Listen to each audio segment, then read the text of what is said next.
नमस्कार। इस वीडियो में हम डिस्कस करेंगे नवोदय विद्यालय समिति का प्रीवियस पेपर पीजीटी के लिए कॉमर्स सब्जेक्ट का जो हुआ था 2014 में। सारे क्वेश्चंस को सोल्व करेंगे और एनालाइज करेंगे। ये क्वेश्चंस महत्वपूर्ण हैं उन सभी एग्जाम्स के लिए जिनमें कॉमर्स के मल्टीपल चॉइस क्वेश्चंस पूछे जाते हैं। अगर आप चैनल पर नए हैं तो चैनल को सब्सक्राइब कर लें। आने वाले समय में और भी प्रीवियस पेपर्स आपको Navodaya Vidyalaya, Kendriya Vidyalaya, DSSB, UP, state, Haryana, Rajasthan, इन सब के आपको आने वाले वीडियोस में सारे पेपर्स सोल्व और एनालाइज करके मिल जाएंगे। डिस्कशन हिंदी और इंग्लिश दोनों में होगा। अभी ये जो पेपर है क्वेश्चन केवल इंग्लिश मीडियम के हैं, लेकिन डिस्कशन हिंदी में भी होगा। आने वाले समय में हिंदी के क्वेश्चन पेपर्स भी आपको इस चैनल पर मिल जाएंगे। स्टार्ट करते हैं आज का डिस्कशन। पहला क्वेश्चन देखते हैं। Exhaustive industries also known as. Exhaustive industries को इस नाम से भी जाना जाता है। इसमें सही ऑप्शन है option C, extractive industry. Industry के 3 पार्ट होते हैं, प्राइमरी इंडस्ट्री, सेकेंडरी इंडस्ट्री और टेरिशरी इंडस्ट्री। जो प्राइमरी इंडस्ट्री है उसके 2 पार्ट होते हैं, एक्सट्रैक्टिव इंडस्ट्री और जेनेटिक इंडस्ट्री। एक्सट्रैक्टिव इंडस्ट्री जो होती है इसको एग्जॉस्टिव भी कहते हैं, जैसे कि माइन वगैरह जो होती हैं जिनमें नेचर से प्रोडक्ट सीधा डायरेक्ट निकाला जाता है। नेक्स्ट क्वेश्चन देखते हैं इसका। Memorandum of association does not contain. Memorandum of association में क्या नहीं रहता है? मेमोरेंडम ऑफ एसोसिएशन में नहीं रहता है, इसमें से जो गिवन ऑप्शंस हैं इनमें से डी, ऐसा कुछ नहीं रहता है। मेमोरेंडम ऑफ एसोसिएशन को पार्षद सीमा नियम बोलते हैं। ये किसी कंपनी का सबसे महत्वपूर्ण डॉक्यूमेंट होता है, प्रलेख होता है। इसमें कई क्लॉजेज होते हैं, यानी कि वाक्य होते हैं जो मेजर क्लॉजेज होते हैं। बाकी ये 3 सारे क्लॉजेज होते हैं। कुल मिलाकर के इसमें 6 क्लॉज होते हैं। एक नेम क्लॉज होता है, रजिस्टर्ड ऑफिस क्लॉज भी होता है, ऑब्जेक्ट क्लॉज भी होता है। इसके अलावा एक लायबिलिटी क्लॉज होता है, फिर कैपिटल क्लॉज होता है और उसके बाद एसोसिएशन क्लॉज होता है। नेक्स्ट है which of the following relates to sole proprietorship. Question कह रहा है कि इनमें से कौन सा सोल प्रोप्राइटरशिप यानी कि एकांकी व्यापार से संबंधित है, एकल व्यवसाय से संबंधित है। गिवन ऑप्शंस में सही ऑप्शन है ए, अनलिमिटेड लायबिलिटी। सोल ट्रेडर की, सोल प्रोप्राइटर की लायबिलिटी अनलिमिटेड होती है। इसका मतलब ये होता है कि अगर सोल प्रोप्राइटरशिप में कोई घाटा हो जाए तो उस घाटे की क्षतिपूर्ति के लिए सोल प्रोप्राइटर की पर्सनल प्रॉपर्टीज का भी इस्तेमाल किया जा सकता है। उनसे भी जो कर्जे हैं बिजनेस के वो चुकाए जा सकते हैं। इसकी लायबिलिटी अनलिमिटेड होती है, बाकी इससे रिलेटेड नहीं है। नेक्स्ट है private company is not characterised by. Private company की इनमें से कौन सी फीचर नहीं है ये बताना है। गिवन ऑप्शंस में से सी ऑप्शन करेक्ट है, liability of member is unlimited. ये हम देख रहे थे सोल ट्रेडर में तो होती है ये अनलिमिटेड लायबिलिटी, पार्टनरशिप में भी होती है, लेकिन कंपनी के केस में इंडिया में जो कंपनी है ज्यादातर ये इसके संदर्भ में है बात। भारत में हालांकि कंपनी अनलिमिटेड हो सकती है, लेकिन भारत में जो कंपनी होंगी सब लिमिटेड कंपनी होंगी। एज ए कॉन्सेप्ट अनलिमिटेड हो सकती है, लिमिटेड हो सकती है, अनलिमिटेड हो सकती है, लेकिन इंडिया में लिमिटेड कंपनीज ही रहती हैं और इस कारण से बाकी फीचर तो होती हैं। प्राइवेट कंपनी में भी इंडिपेंडेंट लीगल एग्जिस्टेंस होता है, कानून की नज़र में कंपनी अलग होगी और ओनर अलग होंगे। इसको प्रोस्पेक्टस भी रजिस्ट्रार के यहाँ फाइल करने की जरूरत नहीं रहती है क्योंकि ये पब्लिक में शेयर नहीं बेच रहा है। शेयर इसके फ्रीली ट्रांसफरेबल नहीं होते हैं, बाकी सब फीचर हैं, लेकिन इसके मेंबर्स की लायबिलिटी इंडिया में लिमिटेड ही होती है। प्राइवेट लिमिटेड कंपनी उन्हीं को बोलते हैं। नेक्स्ट है cooperative societies. Cooperative societies are governed by. सहकारी समिति प्रशासित होती हैं भारत में कौन से अधिनियम से? तो इसका संबंधित अधिनियम है कोऑपरेटिव सोसाइटीज एक्ट 1912। हालांकि कुछ राज्य अपने यहाँ कोऑपरेटिव सोसाइटी एक्ट बना चुके हैं, जिन स्टेट में नहीं बना है वहां पे यही एक्ट भारत सरकार का लागू होता है। नेक्स्ट है warehouse use for keeping imported goods not cleared by custom authorities is known as. ऐसे वेयर हाउसेज जिनमें वह सामान रखा जाता है जिनका कस्टम क्लियरेंस अभी नहीं हुआ है, विदेश से सामान मंगाते हैं, कई लोग कुछ कारण ऐसे होते हैं कि वो अपने सामान को कस्टम से छुड़ाते नहीं हैं, तो जब तक नहीं छुड़ाते हैं तब तक वो इन गोदामों में रखा जाता है, उनको क्या कहते हैं? तो गिवन ऑप्शंस में से सही ऑप्शन है बी, इनको बॉन्डेड वेयर हाउस कहते हैं, बंधक भंडार गृह। नेक्स्ट है dash is also known as many to one. जो गिवन ऑप्शंस हैं इनमें से ये दरअसल ऑनलाइन बैंकिंग के कुछ टर्मिनोलॉजी है और इसमें पूछा गया है कि मैनी टू वन किसको कहते हैं।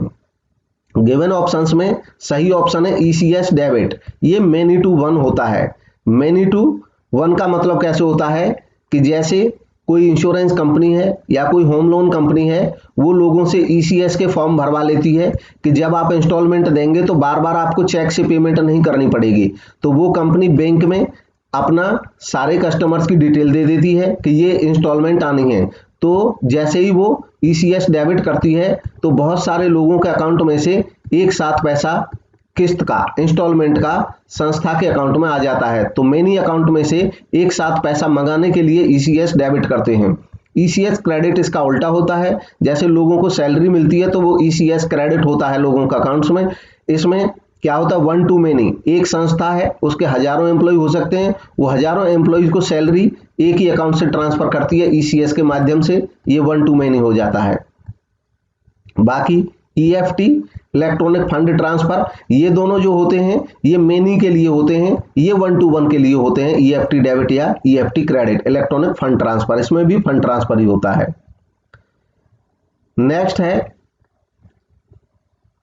Principle of यूबेरिमे फिदेई implies for. यह प्रिंसिपल या सिद्धांत क्या बताता है? तो इंश्योरेंस से रिलेटेड यह एक प्रिंसिपल है और इसका मतलब है absolute good faith between insured and insurer. Insurance के केस में ये इसका कहते हैं अटमोस्ट गुड फेथ कहा जाता है।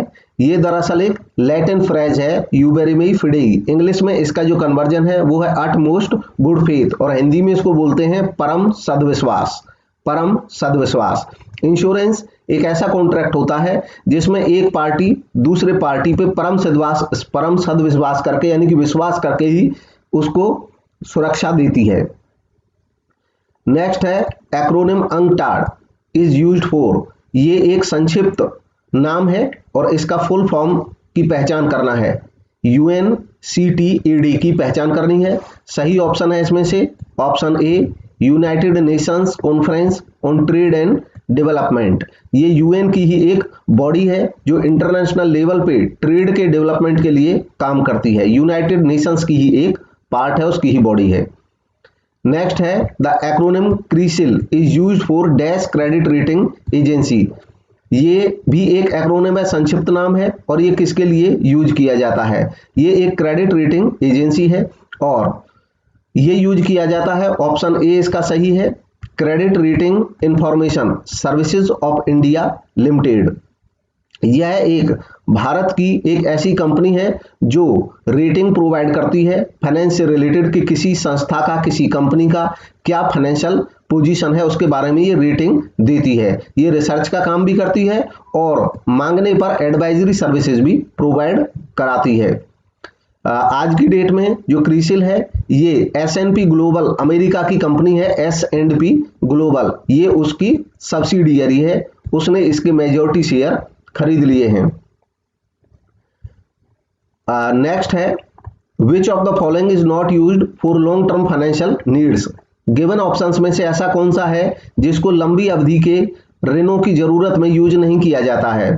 तो इक्विटी शेयर भी लंबी अवधि का पैसा देते हैं, फंड देते हैं, प्रेफरेंस शेयर भी लंबी अवधि के लिए पैसा देते हैं, डिबेंचर भी लंबी अवधि के पैसा देते हैं। तो सी ऑप्शन सही है, ट्रेड क्रेडिट। ट्रेड क्रेडिट छोटी अवधि के लिए हमारी मदद करता है फाइनेंस में। ट्रेड क्रेडिट होता क्या है, एक बिजनेसमैन दूसरे बिजनेसमैन को उधार पे सामान बेच देता है ट्रेड करने के दौरान। तो उधार पे सामान मिलने की जो व्यवस्था होती है इसी को ट्रेड क्रेडिट कहते हैं। नेक्स्ट है which of the following is not concerned with equity shares. इनमें से कौन सा तथ्य ऐसा है, फैक्ट ऐसा है जो समता अंशों से संबंधित नहीं है। गिवन ऑप्शंस में से सही ऑप्शन है option B, fixed rate of dividend. Dividend का फिक्स्ड रेट प्रेफरेंस शेयर के केस में होता है। प्रेफरेंस शेयर जो होते हैं उन पे रहता है फिक्स्ड रेट डिविडेंड। डिविडेंड मतलब लाभांश। इक्विटी शेयर के केस में कोई फिक्स नहीं रहता है, कभी कम कभी ज्यादा और कभी नहीं भी मिल सकता है, क्योंकि इक्विटी शेयर संस्था के असली मालिक माने जाते हैं। 13 क्वेश्चन है according to enlightenment matrix a company high in philanthropy and high in self interest involved in. यह क्वेश्चन पूछता है कि एनलाइटनमेंट मैट्रिक्स के अनुसार एक कंपनी जो मानव सेवा में भी उच्च हो, अच्छा हो और सेल्फ इंटरेस्ट अपने स्वयं के इंटरेस्ट में भी अच्छा हो, वो इन्वॉल्व है इनमें से किस में। तो गिवन ऑप्शंस में से जो सही ऑप्शन है वो है ऑप्शन ए, सोशल रेस्पॉन्सिबिलिटी। सोशल रेस्पॉन्सिबिलिटी का मतलब होता है कि एक संस्था समाज के सभी अंगों के प्रति रेस्पॉन्सिबिलिटी को निभाए। अब समाज में संस्था के मालिक भी आते हैं और समाज में संस्था के ग्राहक भी आते हैं, तो इसलिए वो संस्था अपने ग्राहकों का भी हितों का ध्यान रखेगी, लोगों का भी, सोसाइटी भी समाज में आती है, सोसाइटी का भी ध्यान रखेगी और सेल्फ इंटरेस्ट यानी कि अपने मालिकों के लिए भी उचित लाभ कमाएगी। नेक्स्ट है which principle states that there should be one head in one plan.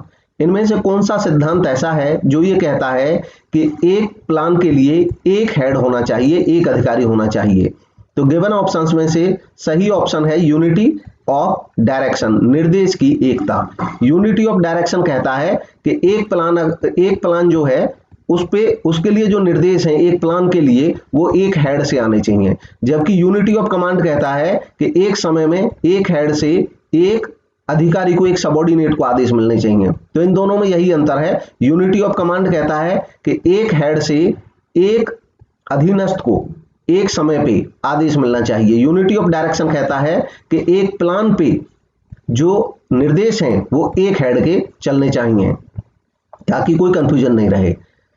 Next है which of the following characteristics disqualifies management to be a science. इनमें से गिवन फीचर्स में से ऐसी कौन सी कैरेक्टरिस्टिक है या फीचर है जो कहती है कि मैनेजमेंट साइंस नहीं है। तो गिवन में से जो सही है वो है क्रिएटिविटी। क्रिएटिविटी जो फीचर होती है ये एक आर्ट की फीचर होती है और बाकी जो फीचर हैं ये साइंस की फीचर होती हैं। सिस्टमेटाइज्ड बॉडी, सिस्टम रहता है, एक कंटिन्यूअस ऑब्जर्वेशन रहता है, वैलिडिटी रहती है, ये साइंस की फीचर्स हैं जो मैनेजमेंट में भी मिलती हैं। नेक्स्ट है which of the following is not a trait of decentralisation.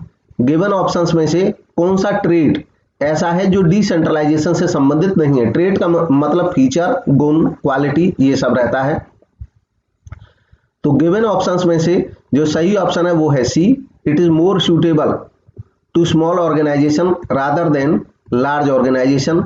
ये जो फीचर है या ये जो मेरिट है ये डिसेंट्रलाइजेशन के सही नहीं है, ये बड़ी संस्थाओं के लिए सूटेबल है, स्मॉल के लिए सूटेबल नहीं रहता है। तो ये स्टेटमेंट गलत है, इसलिए ये आंसर सही होगा इसमें। बाकी जो है वो डिसेंट्रलाइजेशन के बारे में है। Subordinate become liable for work, क्योंकि सबऑर्डिनेट को जब डिसेंट्रलाइजेशन क्या होता है, डिसेंट्रलाइजेशन होता है कि ऊपर के ऑफिसर अपने कुछ अधिकार अपने सबऑर्डिनेट्स में भी बांट देते हैं। तो जब इनके सबऑर्डिनेट्स को भी कुछ अधिकार, कुछ पावर, कुछ रेस्पॉन्सिबिलिटी मिलती है तो वो भी ज्यादा जिम्मेदार बनते हैं। बाकी डेलिब्रेट पॉलिसी होती है, मतलब संस्था पूरा विचार करके इस पॉलिसी को अपनाती है। ये ऑटोनोमस और सेल्फ सफिशिएंट यूनिट को तैयार करती है, क्योंकि जब नीचे के अधिकारियों को भी पावर मिलती है, उनको रेस्पॉन्सिबिलिटी मिलती है, तो संस्था ज्यादा ऑटोनोमस बनती है, सेल्फ सफिशिएंट बनती है। नेक्स्ट है dash leader does not have any trust and confidence in subordinate. Leadership में कई टाइप्स होते हैं, तो इनमें से ये जो गिवन ऑप्शन है रेंसिस लिकर्ट के दिए गए लीडरशिप के स्टाइल्स हैं, रेंसिस लिकर्ट के। इनमें से ऐसा कौन सा टाइप है जो कोई ट्रस्ट या कॉन्फिडेंस अपने एम्प्लॉइज में, अपने सबऑर्डिनेट में नहीं रखता है, उसकी पहचान करनी है। तो एक्सप्लॉयटेटिव जो लीडर होते हैं उनको कोई कॉन्फिडेंस नहीं होता, नो कॉन्फिडेंस एंड ट्रस्ट, यानी कि नो कॉन्फिडेंस और नो ट्रस्ट। इसके बाद नेक्स्ट हो सकते हैं इसमें बेनावोलेंट। बेनावोलेंट जो होते हैं वो दयालु होते हैं और इसलिए ये लेस कॉन्फिडेंस, ये कम कॉन्फिडेंस रखते हैं, मतलब ये उतने ज़्यादा ऑटोक्रेटिक नहीं होते, कुछ दयालु होते हैं लेकिन फिर भी उतना ज़्यादा कॉन्फिडेंस इनको नहीं रहता है अपने एम्प्लॉयज़ में। इसके अलावा जो नेक्स्ट होते हैं उनको कहा जा सकता है कंसल्टेटिव या डेमोक्रेटिक। कंसल्टेटिव या डेमोक्रेटिक जो होते हैं ये फुल कॉन्फिडेंस रखते हैं, कंप्लीट कॉन्फिडेंस कंसल्टेटिव या डेमोक्रेटिव जो होते हैं ये सफिशिएंट, पर्याप्त मात्रा में कॉन्फिडेंस रखते हैं, सफिशिएंट पर्याप्त मात्रा में कॉन्फिडेंस रखते हैं। और उसके बाद है ये पार्टिसिपेटिव। पार्टिसिपेटिव जो होते हैं ये कंप्लीट कॉन्फिडेंस रखते हैं, इनको पूरा विश्वास रहता है, कंप्लीट कॉन्फिडेंस रखते हैं अपने सबऑर्डिनेट में। जो बेनावोलेंट हैं ये कम कॉन्फिडेंस रखते हैं। एक्सप्लॉयटेटिव बिल्कुल भी कोई कॉन्फिडेंस नहीं रखते, इसलिए सीधा आदेश देकर के काम कराते हैं। पार्टिसिपेटिव पूरी तरह से विश्वास करते हैं अपने एम्प्लॉइज पे, और डेमोक्रेटिव ये सफिशिएंट पर्याप्त मात्रा में विश्वास रखते हैं अपने एम्प्लॉइज पे। नेक्स्ट है who developed the theory of comparative advantage. किसने कंपैरेटिव एडवांटेज की थ्योरी विकसित की? तो इनमें से जो सही जवाब है वो है option B, David Ricardo. David Ricardo ने इंटरनेशनल ट्रेड से रिलेटेड ये एक सिद्धांत है कंपैरेटिव एडवांटेज, यानी कि उन्होंने बताया था कि एक देश दूसरे देश के साथ बिजनेस क्यों करता है, तो उसकी कई थ्योरीज हैं बिजनेस क्यों करते हैं देश, एक दूसरा देश मतलब आपस में बिजनेस में क्यों संलग्न रहते हैं, तो उसी में एक कंपैरेटिव एडवांटेज की थ्योरी है। वो ये कहती है कि एक देश दूसरे देश से इसलिए सामान खरीदता है क्योंकि अगर उसको लगता है कि उसको ज्यादा कंपैरेटिव एडवांटेज है उस सामान में, और हमको जिसमें ज्यादा कंपैरेटिव एडवांटेज है वो हम बनाएंगे और बेचेंगे, और जिसमें हमको ज्यादा कंपैरेटिव एडवांटेज नहीं है वो हम दूसरे से ले लेंगे। नेक्स्ट है FEMA was passed in the year. अब फेमा ये एक एक्ट है, फॉरेन एक्सचेंज मैनेजमेंट एक्ट, इसको पास किया गया था कब? तो इसका सही जवाब है ऑप्शन 1999 में इसको पास किया गया था। और जो फेमा है इससे पहले का जो एक्ट था फेरा, फॉरेन एक्सचेंज रेगुलेशन एक्ट, उसको ये उसकी जगह पे ये फेमा बना था, foreign exchange and management act. दरअसल ये फेमा और फेरा में थोड़ा सा अंतर ये है कि ये थोड़ा उदारवादी है। इसमें क्या था, फॉरेन एक्सचेंज को ये रेगुलेट करने को बोलता था कि हम नियम बनाते हैं, इन्होंने थोड़ा सा इसमें अंतर किया अपनी नीतियों में, उन्होंने कहा कि रेगुलेट नहीं करते हम मैनेज करते हैं, तो ये थोड़ा सा लिबरलाइजेशन को बताता है। नेक्स्ट है a limited company has made a sale of ₹40 lakh. एक लिमिटेड कंपनी है, उसने सेल की 40 लाख की ड्यूरिंग ए फाइनेंशियल ईयर, एक वित्त वर्ष के दौरान। अगर इसका वेरिएबल कॉस्ट 70% है और फिक्स्ड कॉस्ट 8 लाख है, इंटरेस्ट 2 लाख है, यानी ये फाइनेंस कॉस्ट है 2 lakh, what will be earning before tax, tax से पहले की अर्निंग क्या होंगी? तो सीधा क्वेश्चन है ये, इसमें क्या करेंगे, 40 लाख हमको दिया है सेल, अब सेल में से हम लेस कर देंगे कॉस्ट, कॉस्ट में वेरिएबल कॉस्ट भी माइनस हो जाएगी। वेरिएबल कॉस्ट कितनी है, ये है 70%। जब ये नहीं पता हो कि कॉस्ट का परसेंटेज किस पे है तो सेल पे मान लिया जाता है, इसलिए हम 40 का 70% निकालेंगे तो ये हो जाएगा 28 लाख। इसके बाद देखेंगे फिक्स्ड कॉस्ट, अब फिक्स्ड कॉस्ट घटा देंगे, फिक्स्ड कॉस्ट है 8 लाख, ये 28 और 8 ये दोनों इसमें से घटा देंगे 40 लाख में से, ये दोनों माइनस हो जाएंगे 40 लाख में से, और इनको माइनस कर देंगे तो हमारे पास बच जाएगा 4 लाख। अब 4 लाख में से फिर आगे कह रहे हैं कि ब्याज भी देना है 2 लाख, तो माइनस कर देंगे इंटरेस्ट, इंटरेस्ट जब माइनस कर देंगे तो हमारे पास बच गए 2 लाख। अब ये वो अर्निंग है, वो प्रॉफिट है जो टैक्स से पहले है, क्योंकि टैक्स अब इसके बाद दिया जाएगा, तो ये अर्निंग बिफोर टैक्स है। और ये जो अर्निंग थी ये थी earning before interest and tax, EBIT बोलते हैं, क्योंकि ये इंटरेस्ट से भी पहले की अर्निंग थी।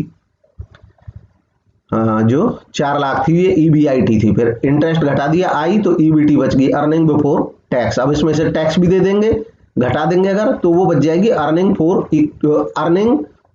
Earning available for share holders. तो इसमें से जो गिवन ऑप्शन था वो हमारा आ गया कितना, 2 लाख आ गया, सी इसमें से सही जवाब है।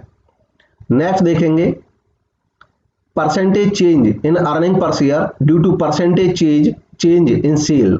अब सेल में परसेंटेज चेंज और अर्निंग पर शेयर में जो चेंज आ रहा है वो किसको बताता है। तो गिवन ऑप्शंस में से जो सही ऑप्शन है वो है D, degree of combined leverage. देखिए लीवरेज क्या होती है, लीवरेज मतलब एक ऐसी युक्ति होती है, लीवरेज एक ऐसी सिचुएशन को बोलते हैं, ऐसे आइडिया को बोलते हैं जब हम एक कोई ऐसी टेक्निक बढ़ाएं कि हम कम एफर्ट लगा करके ज्यादा प्रॉफिट कमा लें, उसको बोला जाता है लीवरेज। अब लीवरेज में एक होता है operating leverage, operating leverage, operating leverage, दूसरा होता है फाइनेंशियल लीवरेज। ऑपरेटिंग लीवरेज एक बिजनेस में क्या होता है, जब हम अपनी ऑपरेटिंग एफिशिएंसी को इतना बढ़िया से मैनेज करें कि फिक्स्ड एसेट कितनी रख रहे हैं, करंट एसेट कितनी रख रहे हैं, इन सब चीजों को, ऑपरेशंस को इतने बढ़िया से मैनेज करें कि जो सेल है उस पे पहले जो प्रॉफिट था उससे ज्यादा प्रॉफिट होने लग जाए। तो ये तो रहता केवल यानी कि सेल का रिलेशन ईबीआईटी के साथ, earning before interest and tax, क्योंकि हम अभी इंटरेस्ट यानी कि लोन वाला जो पोर्शन है उस पर नहीं जा रहे, अभी जो ऊपर प्रॉफिट निकाला था उसकी बात कर रहे हैं। इंटरेस्ट से पहले का जो प्रॉफिट है वो केवल ऑपरेशंस की एफिशिएंसी को दिखाता है, ईबीआईटी, या इसको ऑपरेटिंग प्रॉफिट भी कह सकते हैं। तो सेल और ऑपरेटिंग प्रॉफिट यानी कि ईबीआईटी का जो रिलेशन है, अगर हम यहाँ पे सेल से ज्यादा ईबीआईटी कमा पाते हैं, ब्याज से पहले का लाभ हम ज्यादा कमा लेते हैं, यानी कि केवल ऑपरेशंस के आधार पे हम प्रॉफिट को बढ़ा लेते हैं, तो वो हमारा ऑपरेटिंग का लीवरेज है। फाइनेंशियल लीवरेज होता है जब हम फाइनेंशियल युक्ति का यूज करें, यानी कि हम, जैसे ये कब होता है कि जैसे हमारी जो एफिशिएंसी, ऑपरेटिंग एफिशिएंसी काफी अच्छी है और हम कमा लेते हैं 12% कमा लेते हैं जो पैसा लगाते हैं उस पर। अब हमने कहा कि भाई ब्याज मिल रहा है, बाहर से लोन मिल रहा है 8% पे, तो अब हमने क्या किया, 8% पे लोन ज्यादा ले लिया और लोन लिया 8% पे, 12% कमाएंगे, तो ये एक्स्ट्रा जो अर्निंग कमाई जाएगी ये हमारी फाइनेंशियल युक्ति हुई, यानी कि ये जो लीवरेज देगा ये फाइनेंशियल लीवरेज होगा। तो जो फाइनेंशियल लीवरेज होता है वो हमको रिलेशन बताता है कि हम अर्निंग पर शेयर को कितना बढ़ा पाते हैं, यानी कि ये हमको बताता है कि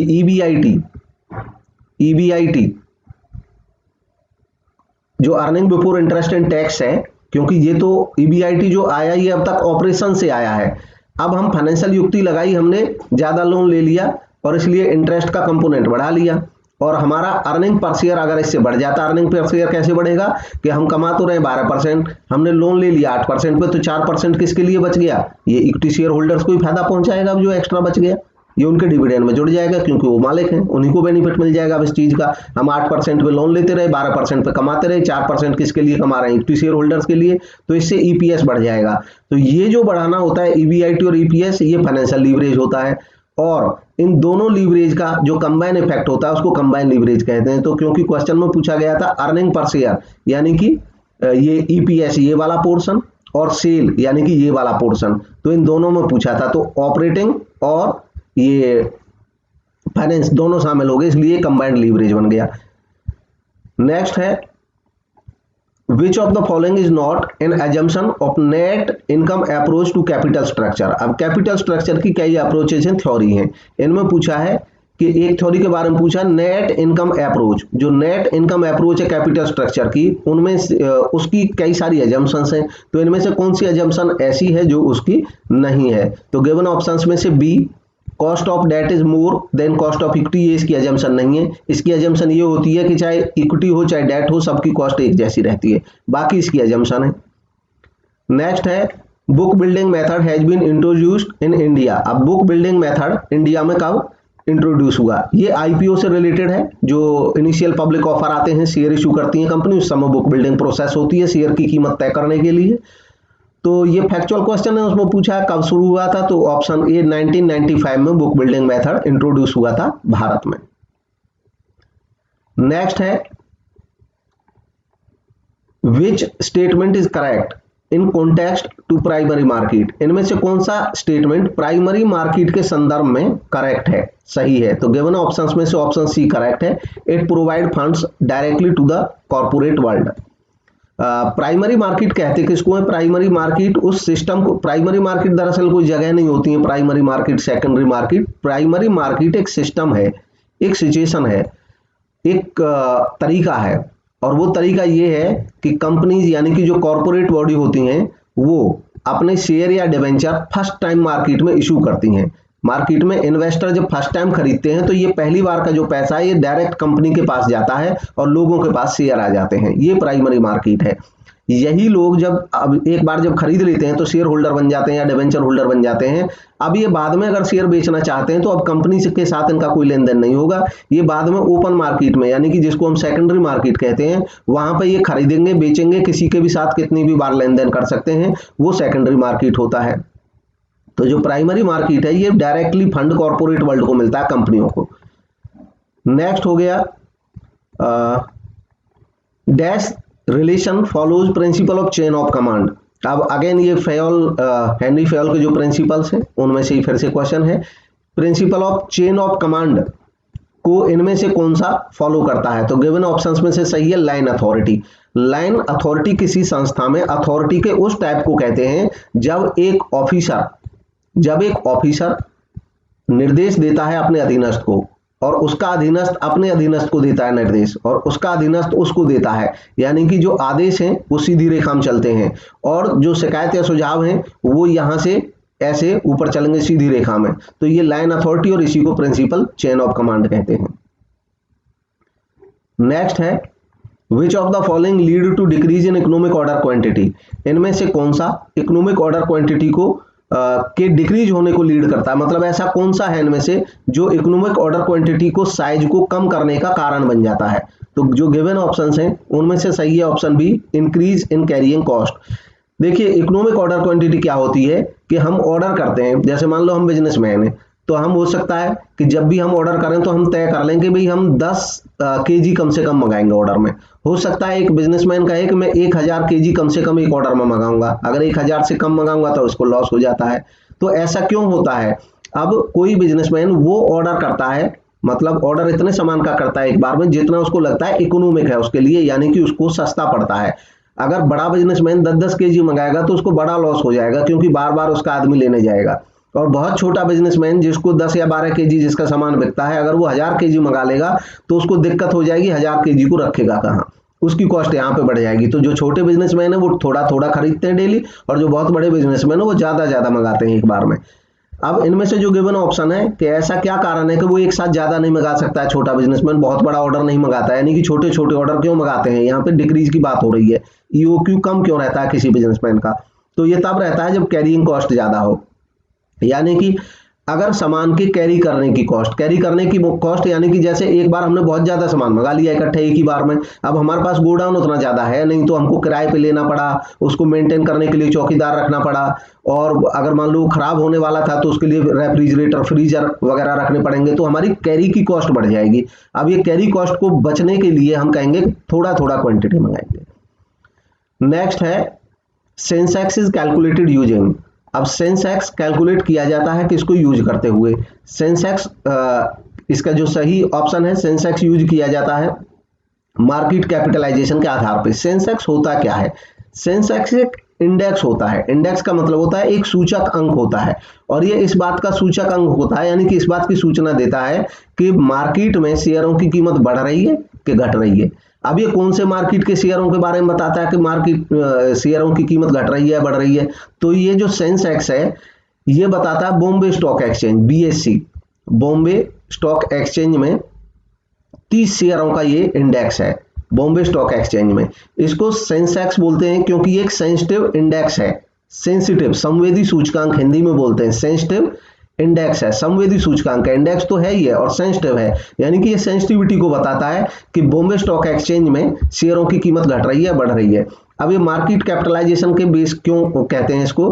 क्योंकि इसमें जो बॉम्बे स्टॉक एक्सचेंज है उसमें तो हजारों कंपनियों के शेयर लिस्टेड हैं, तो क्या सारी कंपनियों के शेयरों का एवरेज देखता है? नहीं, वो देखता है मार्केट कैपिटलाइजेशन के आधार पर जिन कंपनियों का मार्केट कैपिटलाइजेशन ज्यादा होता है किसी समय पे उन 30 कंपनियों के शेयरों को ये शामिल करता है अपने यहाँ पे। मार्केट कैपिटलाइजेशन क्या होता है? मार्केट कैपिटलाइजेशन होता है कि एक कंपनी के जो शेयर हैं पूरे मार्केट में उन शेयर्स की कीमत, जैसे किसी कंपनी के मान लो 10 लाख शेयर हैं और मार्केट में उनके शेयर की कीमत जो 10 लाख शेयर है इनके शेयर की कीमत सपोज करिए 10 रुपए है, तो 10 लाख गुना 10 यानी कि इस कंपनी का जो मार्केट कैपिटलाइजेशन है वो 1 करोड़ हो जाएगा। अब जिन कंपनीज का मार्केट कैपिटलाइजेशन ज्यादा होता है इंडिया में उन 30 कंपनी के शेयर ये शामिल करते हैं निकालने के लिए सेंसेक्स को। नेक्स्ट है capital market is a market for. अब कैपिटल मार्केट एक मार्केट होता है किसके लिए? तो गिवन ऑप्शन है option A long term fund और long term investment. Financial market होता है ऐसा मार्केट जिसमें फाइनेंशियल सिक्योरिटीज को खरीदते बेचते हैं। ये दो तरीका होता है, कैपिटल मार्केट और मनी मार्केट। मनी मार्केट में शॉर्ट टर्म सिक्योरिटीज को खरीदा बेचा जाता है और कैपिटल मार्केट में लॉन्ग टर्म सिक्योरिटीज को खरीदा और बेचा जाता है। नेक्स्ट है which of the following is the oldest depository in India. इनमें से कौन सा डिपोजिटरी भारत का सबसे पुराना डिपोजिटरी है। डिपोजिटरी क्या है, डिपोजिटरी है हम लोग जानते हैं कि आज की डेट में जो शेयर मार्केट है, शेयर मार्केट में जब कोई लोग शेयर ट्रेड करना चाहते हैं तो फिजिकल शेयर किसी को नहीं मिलते हैं। शेयर मार्केट में जब हम जाएंगे और हम कहेंगे कि हमको शेयर सेल परचेज करने हैं तो वो कहेंगे डीमैट अकाउंट खोल दीजिए। अब ये डीमैट अकाउंट क्या होता है, डीमैट अकाउंट वैसे ही होता है कि जैसे अगर आप किसी संस्था में नौकरी करते हैं तो वो कहते हैं कि हम कैश में सैलरी नहीं देते हैं, आपको सैलरी लेनी है तो आप अपना बैंक अकाउंट खोल लीजिए, हम बैंक अकाउंट में आपकी सैलरी डाल देंगे। और बैंक अकाउंट क्या होता है कि बैंक अकाउंट में सभी लोगों का अकाउंट होते हैं। ठीक वैसे ही जो डीमैट अकाउंट होते हैं इनको कौन मैनेज करता है, बैंक अकाउंट को बैंक मैनेज करते हैं और डीमैट अकाउंट को जो संस्था मैनेज करती है उसको हम डिपोजिटरी कहते हैं। डिपोजिटरी, ये डिपोजिटरी भी वैसे ही काम करती है जैसे बैंक काम करता है। मान लो हमें बैंक में पैसा रखना है तो हमने 10,000 बैंक में रख दिया, बैंक वालों ने कहा कि अब आपके अकाउंट में 10,000 रुपये हमने रख दिए, तो हार्ड मनी हमने बैंक में रख दिया, मतलब कैश ले जा करके बैंक वालों ने हमको दे दिए चेक। अब हम चेक से लेन देन कर सकते हैं, हमको कैश उठाने की जरूरत नहीं, किसी से भी चेक से पेमेंट करो फिर आएगा फिर जमा कर देंगे। ऐसे ही डिपोजिटरी भी यही रोल प्ले करता है कि जो लोगों के शेयर हैं उनके दस्तावेज डिपोजिटरी के पास जमा रहते हैं एक्चुअल में, और डिपोजिटरी हमारा अकाउंट खोल देता है डीमैट अकाउंट, और जितने के दस्तावेज हमने जमा कर दिए डिपोजिटरी में उतने के शेयर हमारे डीमैट अकाउंट में रहते हैं। अब इन डीमैट अकाउंट को हम बेचते खरीदते रहते हैं और डिपोजिटरी से सभी इन्वेस्टर जुड़े रहते हैं, तो हमारे अकाउंट में से डिपोजिटरी निकाल करके दूसरे का अकाउंट में रख देता है। जब हमने बेच दिए तो जब हम खरीदेंगे तो डिपोजिटरी उसके अकाउंट में से निकाल करके हमारे में रख देता है। तो इसमें से पूछा है कि ओल्डेस्ट डिपोजिटरी कौन सा है। इंडिया में दो ही डिपोजिटरी हैं, NSDL और CDSL। तो इनमें जो सबसे पुराना डिपोजिटरी है वो है NSDL। NSDL 1996 में इसने काम करना शुरू कर दिया था, मुंबई बेस्ड है। 1996 में NSDL जो है ये NSE से जुड़ा हुआ है, नेशनल स्टॉक एक्सचेंज से जुड़ा हुआ डिपोजिटरी है, और जो CDSL है ये बॉम्बे स्टॉक एक्सचेंज यानी कि BSE से जुड़ा हुआ ये डिपोजिटरी है। नेक्स्ट है which of the following is not a source of internal recruitment. इनमें से इंटरनल रिक्रूटमेंट यानी कि जो आंतरिक भर्ती है उसका स्रोत नहीं है, कौन सा नहीं है उसकी पहचान करनी है। तो C एम्प्लॉयमेंट एक्सचेंज।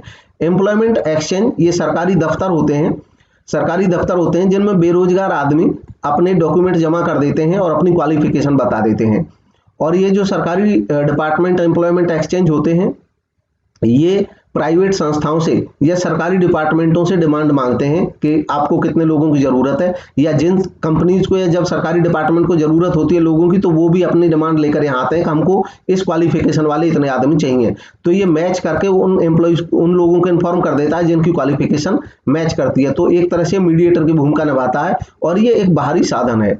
तो ये एक्सटर्नल रिक्रूटमेंट का सोर्स है। बाकी ट्रांसफर, प्रमोशन, प्रेजेंट एम्प्लॉय ये सब इंटरनल सोर्स होते हैं रिक्रूटमेंट के। नेक्स्ट है proficiency of an employee may be tested through. अब प्रोफिशिएंसी होती है किसी की काम करने की दक्षता, कि वो कितना प्रोफिशिएंट है अपने काम को करने में, तो उसको हम कैसे जांच सकते हैं। तो इसके लिए होता है डेक्सटर्टी टेस्ट। डेक्सटर्टी यानी कि क्षमता परीक्षा, यानी कि हम एक्चुअल में काम करा के देखते हैं उससे, जैसे टाइपिस्ट है तो हम उससे कहेंगे टाइप करके दिखाओ, तो हम देखेंगे कि उसकी उंगलियों की स्पीड कैसी है, अच्छी स्पीड है, कम स्पीड है, क्वालिटी है कि नहीं है। ये डेक्सटर्टी टेस्ट कहलाता है, दक्षता परीक्षा। नेक्स्ट है what is not true in context to development of employee. अब एक एम्प्लॉय के डेवलपमेंट से रिलेटेड इनमें से कौन सा सही नहीं है उसकी पहचान करनी है। तो option A short term process. अब डेवलपमेंट ऑफ एम्प्लॉय का मतलब क्या होता है, देखिए एक होता है ट्रेनिंग, किसी एम्प्लॉय को कोई संस्था ट्रेनिंग भी प्रोवाइड करती है, डेवलपमेंट भी होता है। एक होता है एजुकेशन।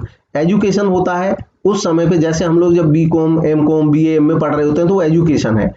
एजुकेशन में हम मतलब क्लासेस में पढ़ाई करते हैं, एकेडमिक जो इंफॉर्मेशन वो मिलती है हमको, और इसमें कोई पर्टिकुलर एरिया नहीं होता है कि अगर आप साइंस पढ़ रहे हैं तो भी आपको हिंदी और इंग्लिश कभी पढ़नी पड़ी होगी, मैथ भी पढ़ना पड़ा होगा। अगर आप कॉमर्स पढ़ रहे हैं तो भी आपको कभी साइंस भी पढ़नी पड़ी होगी, यानी कि कॉमन जानकारी, जनरल नॉलेज को ये बढ़ाती है एजुकेशन।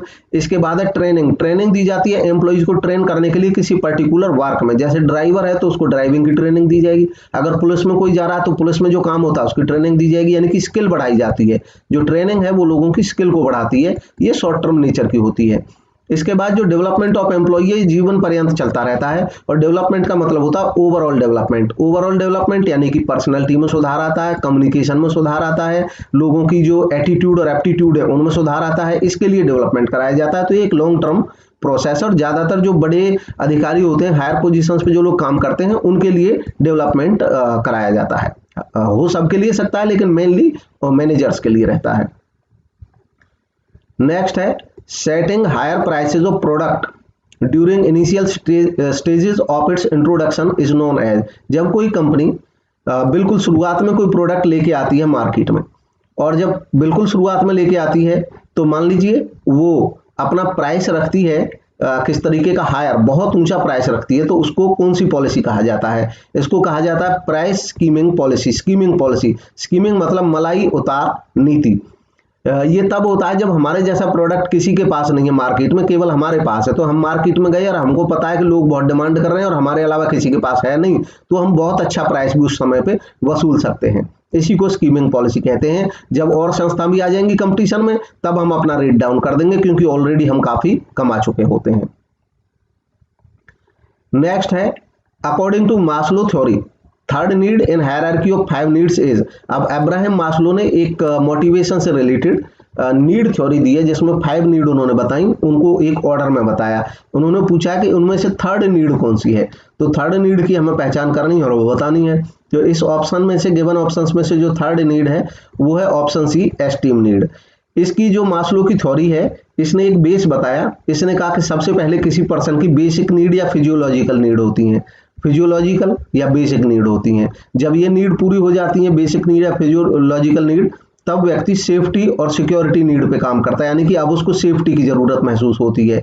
जब उसकी सेफ्टी की नीड भी पूरी हो जाती है, सेफ्टी मतलब इकोनॉमिक सेफ्टी, रोजगार की सुरक्षा, काम करने के दौरान उसके शारीरिक सुरक्षा, इकोनॉमिक सुरक्षा, ये सब आ जाता है। जब ये पूरी हो जाती है तो वो सोशल नीड को देखता है, यानी कि समाज में अपना स्थान खोजता है, तो सोशल नीड हो गई। सोशल नीड, जब उसकी सोशल नीड भी पूरी हो जाती है तो अगली नीड पे पहुंच जाता है, चौथी नीड पे, एस्टीम नीड पे। और जब एस्टीम नीड भी उसकी पूरी हो जाती है तो एस्टीम नीड के बाद लास्ट नीड जो कभी पूरी नहीं होती है, जिसकी वजह से वो हमेशा काम करता रहता है, उसको बोलते हैं सेल्फ एक्चुअलाइजेशन नीड। अब इसमें बेसिक नीड में उसकी मूलभूत आवश्यकताएं, सेफ्टी नीड में सुरक्षा देखता है, पैसे की सुरक्षा, जॉब की सुरक्षा, सोशल नीड में समाज में अपना स्थान देखता है कि सोसाइटी में उससे लोग मिले जुले, फ्रेंडशिप, यानी कि इसको एफिलिएशन भी कहते हैं। और एस्टीम नीड होता है कि समाज में वो औरों से ऊंचा स्थान चाहता है, यानी कि थोड़ी सी उसकी जो इच्छा है वो बढ़ जाती है। वो चाहता है कि मेरी पद प्रतिष्ठा समाज में अच्छी तो हुई, लेकिन समाज में बाकी लोगों के लेवल से थोड़ा ऊपर हो। और जब ये भी पूरी हो जाती है, जब अच्छी पोजीशन अच्छी उसको मिल जाती है, लोग उसको ज्यादा इज्जत से देखते हैं और ज्यादा, तब उसकी फिर भी वो काम करता रहता है। तो उसकी लास्ट नीड होती है सेल्फ एक्चुअलाइजेशन नीड, यानी कि इसमें वो ये चाहता है कि सेल्फ एक्चुअलाइजेशन नीड जो होती है कि एक व्यक्ति वो बन जाए जो वो बनना चाहता है। अब एक व्यक्ति जो बनना चाहता है वो हमेशा बढ़ता जाता है, जैसे ही वो अगले स्टेटस पे जाता है तो अब वो और ऊपर बनना चाहता है, उसको प्राप्त कर लेता है तो और ऊपर बनना चाहता है। तो ये नीड एक्चुअल में कभी पूरी होती नहीं है।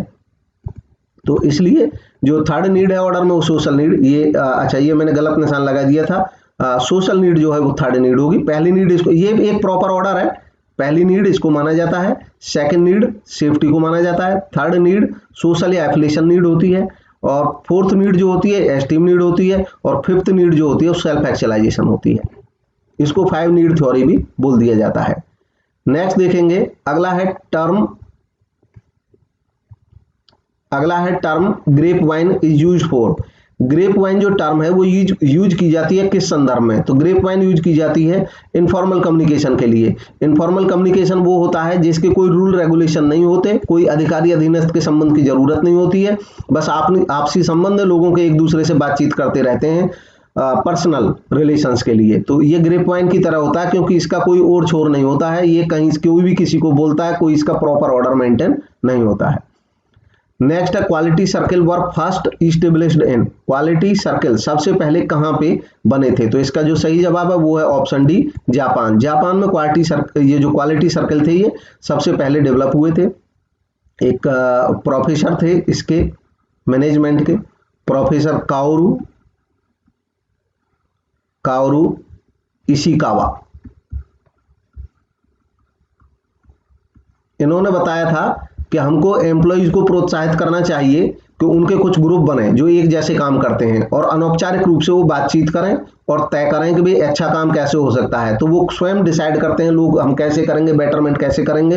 तो ऐसे जो सर्किल बन जाते हैं, ग्रुप बन जाते हैं, उनको क्वालिटी सर्किल कहा जाता है। और ये मैनेजमेंट में काफी अच्छा काम करता है, क्वालिटी इंप्रूव कराने में काफी मदद करता है काम की। नेक्स्ट है what is not correct for strategy, strategy के लिए इनमें से कौन सा करेक्ट नहीं है?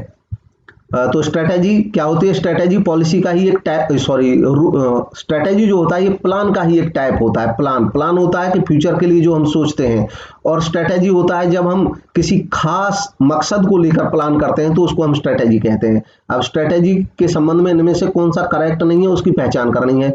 ऑप्शन बी इसका करेक्ट नहीं है, इट इज स्टैटिक। ये स्टैटिक नहीं होती, क्योंकि जो स्ट्रेटेजी होती है, ये स्ट्रेटेजी एक ऐसा प्लान है जब हम मार्केट में विन करने के लिए प्लान करते हैं। और मार्केट में विन करने के लिए यानी कि कॉम्पिटिटर्स को ध्यान में रखते हुए प्लान करते हैं। कॉम्पिटिटर यानी कि जो एक्सटर्नल फोर्सेज होती हैं मार्केट में, उनको ध्यान में रखते हैं। अब एक्सटर्नल फोर्सेज होती हैं बिजनेस एनवायरनमेंट में, जो कि हमेशा बदलता रहता है। एक्सटर्नल फोर्सेज, हमारे कॉम्पिटिटर हमेशा अपनी पॉलिसी बदल सकते हैं, तो हम उनको ध्यान में रखते हुए पॉलिसी बनाते हैं, इसलिए स्टैटिक तो हो ही नहीं सकती है। और बाकी जो है ये फीचर है इसकी। नेक्स्ट है consumer protection act was enacted in, consumer protection act कब बनाया गया था? तो हालांकि जो नया कंज्यूमर प्रोटेक्शन एक्ट है वो 2019 में नया कंज्यूमर प्रोटेक्शन एक्ट बन चुका है 2019 नाम से, और उसने पुराने एक्ट को रिप्लेस कर दिया। पुराना एक्ट जो था वो 1986 था।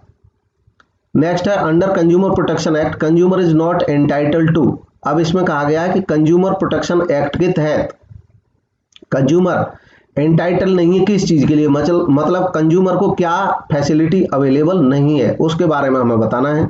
तो गिवन ऑप्शन इसमें से डी सही है, to be protected from loss cause due to faulty use of product. अगर कोई कंज्यूमर प्रोडक्ट का स्वयं गलत तरीके से यूज करे और तब उसको हानि हो जाए तो उसके लिए उसको कोई सुरक्षा नहीं मिलेगी, क्योंकि उसकी गलती से हुई है। बाकी जो प्रोटेक्शन है वो इसको मिलेंगे। नेक्स्ट है which of the following comes first in accounting cycle, accounting cycle में इनमें से पहले कौन सा आता है? अकाउंटिंग साइकिल क्या होती है? जो अकाउंटिंग एक प्रोसेस है और अकाउंटिंग की प्रोसेस में कई सारे स्टेप्स होते हैं, तो उनमें से जो पहला स्टेप है उसके बारे में पूछा जा रहा है। अकाउंटिंग साइकिल का पहला स्टेप इनमें से कौन सा है? तो पहला स्टेप है रिकॉर्डिंग इन सब्सिडियरी बुक्स। सबसे पहले हम अकाउंटिंग ट्रांजेक्शन को रिकॉर्ड करते हैं और रिकॉर्ड करते हैं जर्नल में।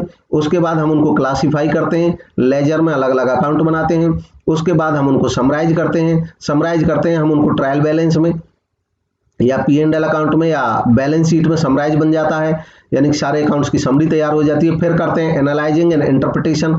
एनालाइजिंग और इंटरप्रिटेशन में हम डिफरेंट टाइप के रेशियोज का, कैश फ्लो का, ट्रेंड एनालिसिस का यूज करते हैं, और जो इन्फॉर्मेशन हमारे अकाउंट्स में है, फाइनल अकाउंट्स में, उसको हम एनालाइज करते हैं मतलब समझते हैं, और इंटरप्रेट करते हैं मतलब उसको हम एक्सप्रेस करते हैं। तो ये प्रोसेस है, और उसके बाद हम उसको लास्ट इसका प्रोसेस होता है communicate the information to user. तो कम्युनिकेट द इंफॉर्मेशन यानी कि जो अब इंफॉर्मेशन जो हमारे इंटरप्रिटेशन के अनुसार, मतलब हमने जो अपने समझ के अनुसार जो तैयार की, जो एक्सप्रेशन दिया, उसको हम प्रोवाइड कराते हैं मैनेजमेंट को या सरकार को या बाहरी संस्थाओं को या एम्प्लॉइज को, किसी को भी हम देंगे इंफॉर्मेशन, तो वो कम्युनिकेशन होता है इंफॉर्मेशन का। ये पूरा इसका प्रोसेस है, अकाउंटिंग साइकिल इसी को कहते हैं। नेक्स्ट है according to dash personal expenses paid by the owner from his own pocket should not be recorded in accounting books. इसमें कह रहा है कि ऐसा कौन सा कॉन्सेप्ट या प्रिंसिपल है जिसके अनुसार पर्सनल एक्सपेंसेस, व्यक्तिगत खर्चे ओनर के द्वारा अगर स्वयं के पॉकेट से, अपने खर्चे से पे किए जाएं तो उनको अकाउंटिंग की बुक्स में नहीं लिखेंगे।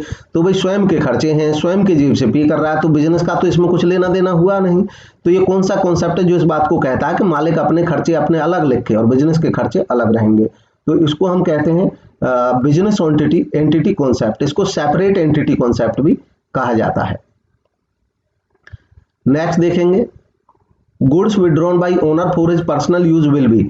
अब अगर गुड्स विड्रॉ कर ली जाए किसी ओनर के द्वारा खुद के खर्चे के लिए, और विड्रॉ कहां से की गई, बिजनेस से, अगर अपने संस्था से वो सामान निकाल लेता है, गुड्स विड्रॉ करे या कैश विड्रॉ करे, तो डेबिट किसको करेंगे, तो डेबिट करते हैं ड्रॉइंग अकाउंट को। फॉर ये इसका जो बी ऑप्शन है वो सही हो जाएगा। ड्रॉइंग जो होता है वो कैपिटल का एक नेगेटिव पार्ट होता है। कैपिटल होता है जब बिजनेसमैन पैसा लगाता है बिजनेस में, और बिजनेसमैन से वो पैसा निकालता है, तो वो कैपिटल का नेगेटिव हो गया, और कैपिटल का नेगेटिव अकाउंट ही होता है ड्रॉइंग अकाउंट।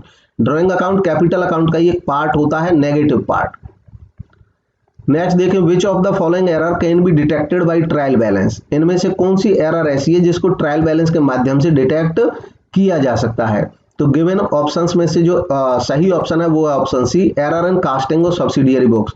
सब्सिडियरी बुक्स की अगर कास्टिंग में कोई एरर होगी तो वो ट्रायल बैलेंस से हमें आसानी से पता चल जाएगी। कैसे कि सब्सिडियरी बुक्स की कास्टिंग का मतलब होता है कि जैसे हमने परचेज बुक बनाई, अब परचेज बुक में हमने लिखा हुआ है किसी से खरीदा 1000 का, किसी से खरीदा 2000 का, किसी से खरीदा 4000 का, बाद में जब इसको टोटल किया तो हमने गलत टोटल कर दिया, इसी को कास्टिंग की एरर कहा जाता है कि 4 और 2 6 7000 हो रहा था, लेकिन गलती से हमने इसको 7000 की जगह 700 कर दिया। तो ये इस टाइप की जो एरर होती है कास्टिंग एरर कही जाती है। कास्ट करने में, टोटल करने में हमसे गलती हो गई। अब ये जो एरर है ये केवल परचेज अकाउंट को अफेक्ट करेगी, क्योंकि बाकी ये जो एंट्रीज हैं ये तो सही है, तो ये जो इनके पर्सनल अकाउंट में जाएंगी, जिससे 1000 खरीदा, राम से खरीदा, वो राम के अकाउंट में पूरे 1000 लिखे हैं, तो राम का अकाउंट, श्याम का अकाउंट, महेश का अकाउंट, वो सब तो सही दिखेंगे। तो केवल एक परचेज अकाउंट गलत हुआ। और ट्रायल बैलेंस में जो डेबिट में और क्रेडिट में जब हम चेक करेंगे तो डेबिट में जो परचेज अकाउंट है वो कम दिखाएगा, 7000 होना चाहिए था लेकिन 700 ही दिखाएगा, और बाकी जो क्रेडिटर्स के अकाउंट हैं जिनसे सामान खरीदा वो अपनी जगह सही है, तो ये ट्रायल बैलेंस को इम्पैक्ट करेगी। नेक्स्ट देखेंगे, outstanding expenses shown in trial balance should be shown on. अब ट्रायल बैलेंस में दिखाए गए आउटस्टैंडिंग एक्सपेंसेस, जो ट्रायल बैलेंस में आउटस्टैंडिंग एक्सपेंसेस दिख रहे हैं उनको कहां दिखाया जाएगा, तो गिवन ऑप्शंस में से सही ऑप्शन है लायबिलिटी साइड, उनको केवल बैलेंस शीट के लायबिलिटी साइड में दिखाया जाएगा। देखिए आउटस्टैंडिंग एक्सपेंसेस होते क्या हैं, जैसे मान लो हमने इस साल की सैलरी दे दी और साल के लास्ट में पता चला कि कुछ सैलरी अभी दी नहीं है, और जो सैलरी दी नहीं है वो बुक में लिखी भी नहीं है, तो हम कहेंगे कि भाई खर्चा तो ये भी हमने नहीं दिया है, तो इसके लिए हम कहते हैं कि चलो ठीक है खर्चा है इसलिए सैलरी को डेबिट कर दो, तो सैलरी में डेबिट करेंगे। और फिर कहते हैं कि ये खर्चा दिया नहीं है तो ठीक है इसको लायबिलिटी मान लेते हैं, अपनी बाद में देंगे, कभी हमारी लायबिलिटी बन गई, तो इसलिए इसको कहते हैं आउटस्टैंडिंग सैलरी। अगर हमने बुक्स में अभी तक ये एंट्री नहीं की थी तो ये एंट्री अभी होगी, और इसलिए ये सैलरी डेबिट होने के नाम पे तो P&L के भी डेबिट में लिख जाएगी आउटस्टैंडिंग सैलरी, और बैलेंस शीट में लायबिलिटी होने की वजह से ये बैलेंस शीट में भी लायबिलिटी में आ जाएगी। लेकिन मान लो हमको ट्रायल बैलेंस में अगर पहले से आउटस्टैंडिंग सैलरी दिख रही है तो इसका मतलब ये है कि वो इस एंट्री को पहले ही ऑलरेडी कर चुके हैं, यानी कि ऑलरेडी उनकी जो सैलरी है वो बढ़ी हुई है बुक्स में, तो अब आउटस्टैंडिंग सैलरी को वहां पे दोबारा दिखाने से वो दोबारा और एक्स्ट्रा मतलब ज्यादा दिख जाएगी, डबल रिकॉर्डिंग हो जाएगी। तो ऐसे केस में केवल बैलेंस शीट में ही अब आउटस्टैंडिंग सैलरी दिखेगी जब ट्रायल बैलेंस के अंदर लिखा हुआ हो तब। नेक्स्ट देखेंगे, overcasting of sales book could be rectified by. Sales book का ओवरकास्टिंग रेक्टिफाई किया जा सकता है। सेल्स बुक का ओवरकास्टिंग मतलब जो सेल्स बुक का टोटल था वो हमने ज्यादा कर लिया, तो सेल्स बुक का टोटल जैसे अभी परचेज बुक का बता रहे थे, अब सेल्स बुक का टोटल ज्यादा कर लिया तो सेल्स अकाउंट को ज्यादा दिखा देगा वो पैसे से, और सेल्स अकाउंट का नेचुरल बैलेंस क्या होता है, क्रेडिट होता है, तो सेल्स अकाउंट जो क्रेडिट है वो हमको बुक्स में बेवजह ज्यादा दिखेगा और बाकी सारे अकाउंट सही हैं। तो अब सेल्स अकाउंट को सही करने के लिए सेल्स अकाउंट को तो हम डेबिट करेंगे और क्रेडिट किसको करेंगे, क्योंकि बाकी सारे अकाउंट सही थे, तो इस प्रॉब्लम से ट्रायल बैलेंस मिला नहीं होगा, ट्रायल बैलेंस नहीं मिला होगा तो हमने सस्पेंस में रखा होगा वो पैसा, अब उस सस्पेंस को पूरा कर देंगे, तो इसलिए सस्पेंस को क्रेडिट करेंगे। तो गिवन ऑप्शंस में से जो सही जवाब हो जाएगा हमारा वो हो जाएगा ऑप्शन बी, डेबिट करेंगे सेल्स अकाउंट को और क्रेडिट करेंगे सस्पेंस अकाउंट को। नेक्स्ट है, if overdraft balance as per passbook is 10,000, अगर पासबुक में ओवरड्राफ्ट बैलेंस दिया है 10,000 रुपए और bank charges not recorded in the cash book, और बैंक चार्जेज जिनको अभी तक कैश बुक में रिकॉर्ड नहीं किया गया है वो है 1000 रुपए के। तो बैलेंस एज पर पासबुक क्या होगा? अब देखिए कैश बुक का बैलेंस और पासबुक का बैलेंस हिसाब से तो एक ही होना चाहिए, क्योंकि कैश बुक वो है जो हम लिख रहे, जो बिजनेसमैन लिख रहा है कि बैंक में मेरा कितना पैसा जमा है। पासबुक वो है जो बैंक वाला हमको लिख के दे रहा है कि आपका इतना पैसा जमा है। तो जितना मैं लिख रहा हूं मेरा पैसा जमा है, उतना ही बैंक को भी बताना चाहिए कि मेरा पैसा बैंक में कितना जमा है। दरअसल ये एक ही चीज की रिकॉर्डिंग दो जगह हो रही है। बैंक वाले अपने यहाँ लिख रहे हैं तो वो पासबुक के नाम से देते हैं हमें उसको नकल को कि भी आपका इतना पैसा जमा है। तो होना तो एक चाहिए, लेकिन कभी कभी कुछ कारण ऐसे होते हैं कि ये एक नहीं रहता है। जब एक नहीं रहता है तो हम BRS बनाते हैं, bank reconciliation statement. Bank reconciliation statement केवल इसलिए बनाते हैं ये चेक करने के लिए कि अंतर हमने कोई जो ढूंढा है क्या वही अंतर है या इसके अलावा और भी अंतर है। अगर हमारा बैलेंस हम चेक करें और कैश बुक का वो जो अंतर है उसको हम एडजस्ट करें और वो पासबुक के बराबर बैलेंस हो जाए, तो इसका मतलब ये होता है केवल वही अंतर था और कोई अंतर नहीं था। यही मकसद होता है केवल BRS बनाने का। BRS इसीलिए किसी डबल एंट्री सिस्टम का कोई पार्ट नहीं है, ये केवल हम एक चेक करने के लिए, एक इवैल्यूएशन, एक मेजर करने के लिए, रीचेक, कंट्रोल करने के लिए तैयार करते हैं, इसको मिलान करने के लिए। तो गिवन ऑप्शन में देखते हैं, हमें दिया है कैश बुक में ओवरड्राफ्ट है 10,000 का। ओवरड्राफ्ट का मतलब होता है कि कर्ज है हमारे ऊपर, नेगेटिव बैलेंस है 10,000। अब 10,000 जो नेगेटिव बैलेंस है कैश बुक दिखा रही है, नेगेटिव बैलेंस यानी कि ये हो गया हमारे ऊपर कर्ज है। ये कह रहे हैं कि बैंक चार्जेज थे not record in the cash book, 1000 के कोई बैंक चार्ज थे वो कैश बुक में रिकॉर्ड नहीं हुए। सॉरी, वो कहां पे रिकॉर्ड नहीं हुए? Bank charges not recorded in cash book, वो कैश बुक में रिकॉर्ड नहीं हुए। तो अगर कैश बुक में रिकॉर्ड नहीं हुए तो अब उनका क्या करेंगे? अब बैंक चार्ज होते क्या ये देखें, और बैंक चार्ज से पहले की सिचुएशन को हम समझने के लिए क्या करेंगे, हम ये मानेंगे कि मान लो कैश बुक में भी कर्जा 10,000 था, तो इसका मतलब ये है कि होना तो पासबुक में भी हमारा कर्जा 10,000 ही चाहिए था। मतलब हमारा अगर सही सही लिखा होता तो हम भी कहते कि भाई हमारा कैश बुक में 10,000 कर्ज है हम पे बैंक का, और बैंक वाले भी कहते कि आप पे हमारा 10,000 रुपये कर्ज है, बैंक वाले भी उसको हमारे यहाँ नेगेटिव लिखते 10,000 कर्ज है। अब इस पर ध्यान दें कि ये कह रहे हैं कि ये जो बैंक चार्ज लगाया, अब बैंक चार्ज लगाया केवल बैंक ने, कैश बुक में नहीं लिखा। कैश बुक में नहीं लिखा इसका मतलब पासबुक में लिखा होगा, तभी ये एरर है, तभी ये कारण है यहां पे दिया है। तो इसमें ध्यान रखें कि अब मान लो दोनों जगह नहीं लिखा होता तो हर हाल में वो कहता कि दोनों जगह नहीं लिखा, और दोनों जगह लिखा है तब वो इसको यहां पे बताता ही नहीं। तो इसलिए जब बताया हो तो ये समझ लो जिसका वो कह रहा है कि यहाँ पे नहीं लिखा है तो इसका मतलब दूसरी जगह पे लिखा है। तो कैश बुक में रिकॉर्ड नहीं हुआ, इसका मतलब पासबुक में ही रिकॉर्ड हो गया होगा। ऐसे भी बैंक चार्ज लगाता है तो बैंक तो अपने यहाँ लगाएगा ही। बैंक ने जब ये चार्ज लगाया होगा तो सोचो क्या किया होगा। बैंक ने जब चार्ज लगाया होगा तो बैंक कह रहा होगा कि मेरा 10,000 का कर्ज तो पहले ही था, अब 1,000 चार्ज और लगा दिया, तो बैंक ने टोटल कितना चार्ज बना दिया होगा, कर्ज हम पे 11,000 बना दिया होगा, और हमारी कैश बुक दिखा रही है कितना, केवल 10,000 कर्ज, क्योंकि हमने 1,000 को लिखा नहीं। अब अगर हमें ये पासबुक के बैलेंस से मिलाना है तो क्या करना होगा, इसमें हमको 1,000 रुपये क्या करना होगा, ऐड करना होगा। जब हम ऐड कर देंगे इसको 1,000 रुपये को, तो ये हमारा बैलेंस बना देगा कर्जा। पहले ऑलरेडी कैश बुक में हमारा कर्ज 10,000 था, 1,000 रुपये और ऐड कर दिया कर्जे में, क्योंकि चार्ज है तो कर्जे को और बढ़ा देगा, तो हमारा कर्जा बढ़कर के हो गया 11,000। तो ये देखो ये जो 11,000 कर्जा है अब ये पासबुक से मैच कर जाएगा, पासबुक में भी 11,000 बैंक वालों ने लिखा हुआ था, कैश बुक में हमने लिख लिया। तो इसलिए इसका जो सही जवाब हो जाएगा 46 का वो हो जाएगा ऑप्शन बी, 11,000 डेबिट। अब इस क्वेश्चन को अभी तक मैंने दरअसल वो BRS का कॉन्सेप्ट समझाना की कोशिश की थी थोड़े से समय में। अब मैं इसको बताऊंगा ऐसे क्वेश्चन को आप टैकल कैसे करोगे बुक में।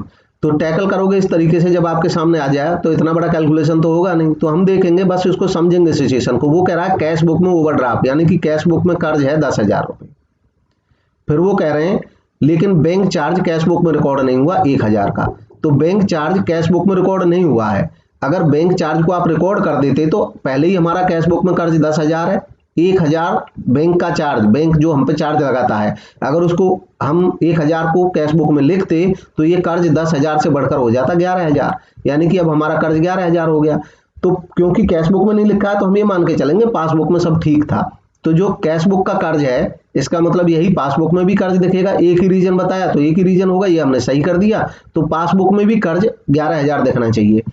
अब पासबुक का जो कर्ज है उसका बैलेंस क्या होगा, क्योंकि इसमें डेबिट क्रेडिट भी पूछा है, तो 11,000 हो गए ये तो पता चल गया। अब पासबुक डेबिट दिखाएगी कि क्रेडिट, तो इसको ऐसे याद रखें हमेशा कि पासबुक यानी कि बैंक में हमारा जो क्रेडिट बैलेंस होता है तो इसका मतलब हमारा पैसा जमा है, और डेबिट बैलेंस अगर पासबुक दिखा रही है तो इसका मतलब ओवरड्राफ्ट है, हम पे कर्ज है। तो इसलिए पासबुक जो है वो डेबिट बैलेंस दिखाएगी 11,000, और ये जो बी ऑप्शन है ये सही हो जाएगा इसका। नेक्स्ट देखें आप, to record dishonour of endorsed bill, endorsed bill के डिसोनर को रिकॉर्ड करने के लिए dash account should be debited, कौन सा अकाउंट डेबिट किया जाना चाहिए। तो इसको बोलते, दरअसल डिसोनर क्या होता है, डिसोनर का मतलब होता है पेमेंट नहीं होना, और एंडोस्ड का मतलब होता है ऐसा बिल जो एक क्रेडिटर ने अपने आगे किसी और क्रेडिटर को दे दिया हो। जैसे हमको तो हमारे ग्राहक से मिला, हमको हमारे ग्राहक से मिला, हमने वो बिल अपने किसी उस पर्सन को दे दिया जिसके हम ग्राहक थे। हमें हमारे ग्राहक से मिला 10,000 का बिल, हमने किसी से सामान खरीदा हुआ था 10,000 का, हमने कहा कि भाई हमारे ग्राहक से बिल मिला है 10,000 का, 2 महीने बाद पैसा मिलेगा, आप ले लो। तो हमने जब आगे भेज दिया किसी को, अपने क्रेडिटर को, अपने सप्लायर को, तो इसको, इस चीज को बोला जाता है एंडोर्स करना, एंडोर्स। अब ये एंडोर्स किया हुआ बिल हो गया डिसोनर। डिसोनर कैसे हुआ कि हमारे जो क्रेडिटर ने हमारे ग्राहक से यानी कि हमारे डेटर से 2 महीने पूरे होने पे पैसे मांगे, और जब पैसे मांगे तो इसने, डेटर ने हमारे ने दिए नहीं, जब दिए नहीं तो इसने कहा ये डिसोनर हो गया, जब पेमेंट नहीं होती तो डिसोनर हो गया। अब डिसोनर हो गया तो हमारा क्रेडिटर कहेगा हमसे कि भाई पैसा लाओ, ये आपने दिया था, और हम किससे कहेंगे, हम कहेंगे अपने डेटर से कि भाई पैसा लाओ, तुमने समय पे पैसा नहीं दिया। तो हम अपने डेटर से मांगेंगे, हम अपने डेटर से मांगेंगे और अपने क्रेडिटर को कहेंगे कि हम आपको दे देंगे। तो इसमें पूछा है कि डेबिट किसको करना है, हम डेटर से मांगेंगे तो अपने डेटर को डेबिट कर देंगे, फिर से अपनी बुक्स में डेटर को डेबिट कर देंगे और क्रेडिटर को क्रेडिट कर देंगे। तो जो बी है वो इसका करेक्ट ऑप्शन हो जाएगा। नेक्स्ट देखेंगे, financial position of business under incomplete accounting record is shown through. अब एक बिजनेस की financial position incomplete accounting record में किस के माध्यम से, कौन से स्टेटमेंट के माध्यम से दिखाई जाएगी। तो इसका सही जवाब है स्टेटमेंट ऑफ अफेयर्स। जो बिजनेस ऑर्गेनाइजेशन होती हैं वो बैलेंस शीट बनाती हैं और बैलेंस शीट के माध्यम से बताती हैं अपनी फाइनेंशियल पोजीशन, और जो इनकम्प्लीट रिकॉर्ड्स रखते हैं तो उनके पास पूरे रिकॉर्ड रहते नहीं है, तो एक्यूरेट इंफॉर्मेशन नहीं रहती। क्योंकि एक्यूरेट नहीं रहती इसलिए इनकी बैलेंस शीट को बैलेंस शीट नहीं बोलते, जबकि ये भी बैलेंस शीट ही होती है, पर उसको बैलेंस शीट ना बोल करके उसको बोलते हैं स्टेटमेंट ऑफ अफेयर्स, क्योंकि ये एस्टिमेट्स पे बनता है। नेक्स्ट देखेंगे, under fluctuation method interest on partners capital is. Fluctuation method में इंटरेस्ट ऑन पार्टनर्स कैपिटल, साझेदारों की पूंजी पर ब्याज का क्या करते हैं। तो इसका सही जवाब है credited to partners capital account. जब फ्लक्चुएशन मेथड अपनाया जाता है पार्टनरशिप में तो कैपिटल फ्लक्चुएट रहती है, यानी कि हम सब चीज उसी में घटा बढ़ा सकते हैं। तो कोई इंटरेस्ट मिलेगा तो उसी में जोड़ देंगे, पार्टनर की कैपिटल में जोड़ देंगे, क्रेडिट कर देंगे। नेक्स्ट है, A and B contributed capital of rupees 90,000 and 85,000। A और बी ने कैपिटल लगाई, पूंजी लगाई 90,000 और 85,000 respectively, and agreed to share profit and loss in the ratio of 3:2, और उन्होंने कहा प्रॉफिट को बांटेंगे 3:2 में। What will be the balance of A's capital, A की कैपिटल का बैलेंस क्या होगा आफ्टर रिवैल्यूएशन, रिवैल्यूएशन के बाद, मशीनरी का रिवैल्यूएशन करने के बाद, जो कि 12,000 की थी और वैल्यू की गई 1,20,000 की थी और वैल्यू की गई 90,000, यानी कि कम वैल्यू की गई। और क्रेडिटर थे 45,000 के, वो रिवैल्यू किए गए 35,000 पे, वो भी कम वैल्यू किए गए। तो इस केस को सोल्व करेंगे कैसे, हम देखेंगे रिवैल्यूएशन पे संस्था को प्रॉफिट हुआ कि लॉस। तो देखेंगे कि भाई मशीनरी पे कितना लॉस हो गया। तो देखो मशीनरी 1,20 की थी, इन्होंने वैल्यू की 90 की, तो मशीनरी पे लॉस हो गया कितने का, माइनस से दिखा देंगे लॉस को, मशीनरी पे हो गया 30,000 का लॉस। फिर देखेंगे क्रेडिटर में लॉस हुआ कि बेनिफिट, क्रेडिटर थे 45,000 के और वो नए होकर रिवैल्यू हो गए 35, तो क्रेडिटर घट गए, लायबिलिटी कम हो रही है तो हमारा बेनिफिट हो गया। तो जो क्रेडिटर्स है वो हमारा बेनिफिट हो रहा है, उसको प्लस कर देंगे कितने रुपए से, हमें कितना रुपया बच रहा है 10,000 रुपया। तो अल्टीमेटली हमको रिवैल्यूएशन में लॉस हुआ या प्रॉफिट, तो फर्म को हो गया लॉस रिवैल्यूएशन में, और लॉस कितना हो गया 20,000 रुपए का। अब ये जो 20,000 रुपए का लॉस है इसको दोनों पार्टनर से चार्ज किया जाएगा, ए से बी और बी से भी। तो ए और बी से चार्ज करेंगे किस रेशियो में, प्रॉफिट शेयरिंग रेशियो में, वो है 3:2। तो 3:2 में इसको बांट देंगे, 3:5 होता है, 5 4 20, 4 3 12,000। तो ए को 12,000 का लॉस लेना पड़ेगा और बी को 8,000 का लॉस लेना पड़ेगा। अब हमसे पूछा था उन्होंने क्वेश्चन में कि ए की कैपिटल क्या होगी रिवैल्यूएशन के बाद। तो रिवैल्यूएशन से पहले ए की कैपिटल कितनी है 90,000, 90,000 में से ये जो लॉस है 12,000 है घटा देंगे, 12,000 का लॉस घटा देंगे तो कितना रह जाएगा 78,000, 78,000 रुपए रह जाएगी। नेक्स्ट देखेंगे, partnership firm will not be compulsorily dissolved by court in case of. Partnership firm compulsorily dissolve नहीं की जाएगी कोर्ट के द्वारा। कौन से केस में? तो ये कई केस हैं। ऐसा केस कौन सा होगा जब कोर्ट को उसको पार्टनरशिप फर्म को डिसोल्व कराने की जरूरत नहीं पड़ेगी? तो ऑप्शन है D, retirement of one partner out of 3। 3 partner है, उनमें से एक रिटायर हो गया तो कोई बात नहीं है, 2 रह ही गए, तो कोर्ट के लिए कोई ऐसा मामला नहीं बन रहा है। बाकी तीनों केस हैं, इनमें अगर कोर्ट के पास कोई जाएगा तो ये फर्म बंद कराई जा सकती है। नेक्स्ट है which of the following is not upon expectations. अब इसमें पूछा गया है इस क्वेश्चन में कि इनमें से कौन सा ऐसा है जो एक्सपेक्टेशन के बेस पे नहीं है। एक्सपेक्टेशन यानी कि जो कि एस्टिमेशन के बेस पे नहीं है। तो गिवन ऑप्शंस में से सही है हिस्टोरिकल वैल्यू। हिस्टोरिकल वैल्यू जो होती है वो पास्ट में यानी कि हिस्ट्री में जितना हमने पे किया उसके आधार पे जब हम लिखते हैं एसेट को तो ये हिस्टोरिकल वैल्यू होती है किसी एसेट की। तो ये तो एक्चुअल होती है, एक्चुअल जितना पे किया हमने, बाकी सब एक्सपेक्टेशन पे डिपेंड करता है। यूजफुल लाइफ हम उम्मीद लगाएंगे, एक्सपेक्ट करेंगे कितने दिन चल जाएगी। रेजिडुअल वैल्यू कितनी वैल्यू बच जाएगी यूज होने के बाद। साल्वेज वैल्यू भी रेजिडुअल कोई कहते हैं, वो भी एस्टिमेट पे डिपेंड करती है। नेक्स्ट है if the depreciated value of asset costing ₹1 lakh after 3 years comes at ₹76,000 under straight line depreciation, rate of depreciation will be। Question में कहा है कि कोई 1 लाख की एसेट है, 3 साल बाद उसकी कीमत घट करके हो जाती है 76,000। अगर मान लो डेप्रिसिएशन का रेट स्ट्रेट लाइन हो, स्ट्रेट लाइन जो होता है उसमें हर साल इक्वल डेप्रिसिएशन लगता है, तो रेट क्या होगा? तो हम इक्वल डेप्रिसिएशन निकाल सकते हैं इसमें आसानी से। कैसे निकालेंगे भाई? 3 साल बाद उसकी वैल्यू 1 लाख से घट करके 76 हो रही है, तो हम देखेंगे 3 साल में वैल्यू कितनी घट गई। तो 3 साल में एसेट की वैल्यू घट गई टोटल 24,000। अब 24,000 3 साल में घटी तो सालाना कितनी घटेगी? क्योंकि वो स्ट्रेट लाइन है तो हर साल बराबर घटी होगी, तो 3 से डिवाइड कर देंगे, तो इसका मतलब हर साल घट रही है 8,000 रुपये। तो 8,000 रुपये हर साल वैल्यू कम हो रही है। अब ये कह रहे हैं रेट क्या होगा डेप्रिसिएशन का, तो रेट क्या होगा? कॉस्ट है 1 लाख और डेप्रिसिएशन हर साल लग रहा है 8,000, तो हम निकाल लेंगे रेट निकालने के लिए 8,000 बटे 1 लाख गुना 100। 8,000 बटे 1 लाख गुना 100, बस इसका परसेंटेज निकाल लो कितना आता है। 00 से 00 गई, 30 से 30 गई, 8% रह गया रेट, और इसलिए सही जवाब आ गया ऑप्शन ए 8%। नेक्स्ट देखेंगे 54 विच of the following statement is incorrect. इनमें से इनकरेक्ट स्टेटमेंट कौन सा है उसकी पहचान करनी है। तो जो ऑप्शन बी है in expense incurred by consignee are direct expense, ये जो स्टेटमेंट है ये गलत है, इनडायरेक्ट भी हो सकते हैं। बाकी जो स्टेटमेंट है वो कंसाइनमेंट से रिलेटेड वो सही है।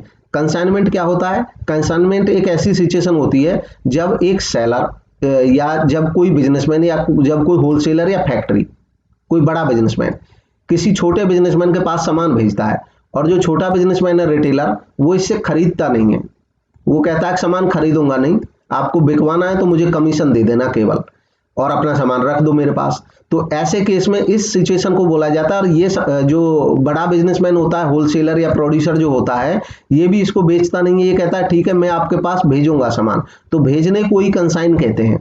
और कंसाइनमेंट यानी कि प्रेषण यानी कि भेजना, तो सामान ये कंसाइनमेंट पे भेजता रहता है, ये इसको बताता रहता है कि भाई आपके सामान पे इतना खर्च आ गया, सब जोड़ करके बता देता है जितना भी लग गया, और टोटल बेच देता है, सामान को बेच देता है, तो कहता है इतना सामान बिक गया, मेरा कमीशन मुझे दे दो, बाकी पूरा पैसा इसको भेज देता है। तो ये एक तरह से एजेंट की व्यवस्था हो गई, ये इसके एजेंट की तरह काम करता है। तो consignment, in consignment account goods में भी recorded at their cost price पर रिकॉर्ड हो सकती हैं। Consignment, consignee is an agent to business, consignee एक एजेंट की तरह होता है। Del credere consignee is personally responsible for bad डेब्ट। अब डेल क्रेडर कंसाइनी कौन से होते हैं? जनरली जो कंसाइनी होते हैं इसको कंसाइनी बोलते हैं रिटेलर को, और कंसाइनर बोलते हैं उसको होलसेलर को जो सामान भेज रहा था रिटेलर के पास। तो जो कंसाइनी है इसको कमीशन मिलता है। अब ये कहता है कि भी मैं ज्यादातर नकद बेचूंगा ये, लेकिन अगर मान लो उधार बेचता है, और उधार जब बेचता है तो कंसाइनर इससे कहता है कि भाई तुमको जिम्मेदारी होगी, अगर कोई पैसा डूब गया तो उस पैसे को तुम बियर करोगे। तो ये कहता है ठीक है पैसे को मैं बियर कर लूंगा, लेकिन मैं अलग से एक और कमीशन लूंगा। तो उसने कहा ठीक है अलग से कमीशन देंगे। तो जो अलग से कमीशन दिया जाएगा इन बैड डेब्ट को मीट आउट करने के लिए, उसको बोलते हैं डेल क्रेडर कमीशन। नेक्स्ट हो गया 55। इसमें देखेंगे क्या पूछा है। इसमें पूछा है the amount received in excess of face value of share is transferred to. अब एक शेयर की फेस वैल्यू से ज्यादा अगर कोई कंपनी चार्ज करती है तो उसको कहते हैं सिक्योरिटी प्रीमियम, और सिक्योरिटी प्रीमियम को ट्रांसफर भी करते हैं प्रीमियम अकाउंट में। तो इसलिए सही ऑप्शन होगा शेयर प्रीमियम अकाउंट। आजकल इसको शेयर प्रीमियम की जगह अब जो नया एक्ट है उसमें इसको सिक्योरिटीज प्रीमियम अकाउंट बोला जाता है, चाहे वो डिवेंचर का प्रीमियम हो चाहे शेयर का प्रीमियम हो। नेक्स्ट है bonds not carrying any interest are known as. अब बॉन्ड जो होते हैं वो एज पर लॉ डिवेंचर ही होते हैं, डिवेंचर भी एक डेट होता है, बॉन्ड भी डेट होता है। तो ऐसे बॉन्ड जिन पे इंटरेस्ट नहीं रहता उनको क्या कहते हैं? तो गिवन ऑप्शंस में से जो सही ऑप्शन है उसको बोलते हैं जीरो कूपन बॉन्ड। अब हालांकि इसमें से एक डीप डिस्काउंट बॉन्ड दे रखा है, तो ये भी जीरो कूपन बॉन्ड ही होता है, डीप डिस्काउंट बॉन्ड। तो ये अगर मान लो इनमें से दोनों में से एक ऑप्शन होता तो वो सही होता। अभी जो जीरो कूपन बॉन्ड है ये ज्यादा लार्जर कॉन्सेप्ट है, ये कहता है कोई इंटरेस्ट नहीं है, यानी कि जीरो इंटरेस्ट है, तो जीरो कूपन बॉन्ड इनको बोल दिया जाता है। नेक्स्ट है विच ऑफ द, मतलब अभी ये जो करेक्ट है ये ए माना जाएगा। नेक्स्ट है which of the following statement is not correct in context to debentures. Debentures के संदर्भ में इनमें से कौन सा स्टेटमेंट ऐसा है जो सही नहीं है, जो करेक्ट नहीं है? तो ऑप्शन ए सही नहीं है, ये ओनर कैपिटल नहीं होती है, डिवेंचर को लोन कैपिटल बोला जाता है। नेक्स्ट है issue of equity share for providing know how और making available intellectual property right is known as. अगर कोई संस्था किसी ऐसे पर्सन को, जिस पर्सन ने संस्था को कोई बहुत अच्छी टेक्निक दे दी हो, टेक्नोलॉजी कोई इनोवेशन कर दिया हो, और संस्था उस इनोवेशन के बदले में उसको कहे कि हम आपको कुछ शेयर दे रहे हैं क्योंकि आपने ये इतनी अच्छी एसेट हमको दी है, इंटेलेक्चुअल प्रॉपर्टी आपने दी है, आपने इतना बढ़िया फॉर्मूला दिया है, इतना बढ़िया इन्वेंशन या इनोवेशन हमको दी है, तो हम आपको कुछ शेयर दे रहे हैं उसके बदले में। तो इसको क्या कहते हैं? तो इसको कह सकते हैं B, issue of sweat shares. दरअसल स्वेट का मतलब होता है जो मेहनत के बदले में पैसा मिलता है, स्वेट शेयर। और स्वेट शेयर जो है ये लार्ज कॉन्सेप्ट है, ये इस काम के लिए भी दिया जा सकता है, बाकी संस्था कोई अपने जो कॉमन एम्प्लॉइज हैं, डायरेक्टर हैं, उनको भी दे सकती है संस्था। दरअसल जब कोई संस्था सस्ते रेट में या मुफ्त में शेयर देती है, सस्ते रेट में या मुफ्त में, उन लोगों को जो संस्था के लिए मेहनत करते हैं उनको हम स्वेट शेयर बोल देते हैं। एज सच स्वेट शेयर कोई ऐसा टाइप नहीं होता है जैसे इक्विटी शेयर होते हैं, प्रेफरेंस शेयर होते हैं। स्वेट शेयर केवल ऐसे इक्विटी शेयर को बोल देते हैं जो संस्था अपने एम्प्लॉइज को या उन लोगों को जिन्होंने संस्था के लिए मेहनत की उनको कम पैसे में या मुफ्त में दे दें, तो उनको स्वेट शेयर बोल देते हैं। नेक्स्ट है which of the following statement is not correct. Given options में से कौन सा स्टेटमेंट ऐसा है जो करेक्ट नहीं है? तो गिवन ऑप्शंस में से जो करेक्ट स्टेटमेंट नहीं है वो ये नहीं है, in case of forfeiture of share discount on forfeited share should be debited. अगर आजकल तो शेयर डिस्काउंट पे इश्यू होते ही नहीं, इसलिए ये वाला आज की डेट में तो अब बनता ही नहीं है सवाल। लेकिन पुराना अगर हम माने कि भी शेयर डिस्काउंट पे इश्यू होते थे हमारे यहाँ, तो जब उन शेयर्स को हम फॉरफिट करेंगे तो जो डिस्काउंट हमने इश्यू के समय दी थी उस समय वो डिस्काउंट हमने डेबिट की थी ऑलरेडी। तो अगर वो डिस्काउंट अभी तक कैंसिल नहीं हुई है बुक्स में, तो उस डिस्काउंट को हम क्रेडिट करके उसको समाप्त करेंगे, क्रेडिट हो सकती है। बाकी जो केस है वो सही है।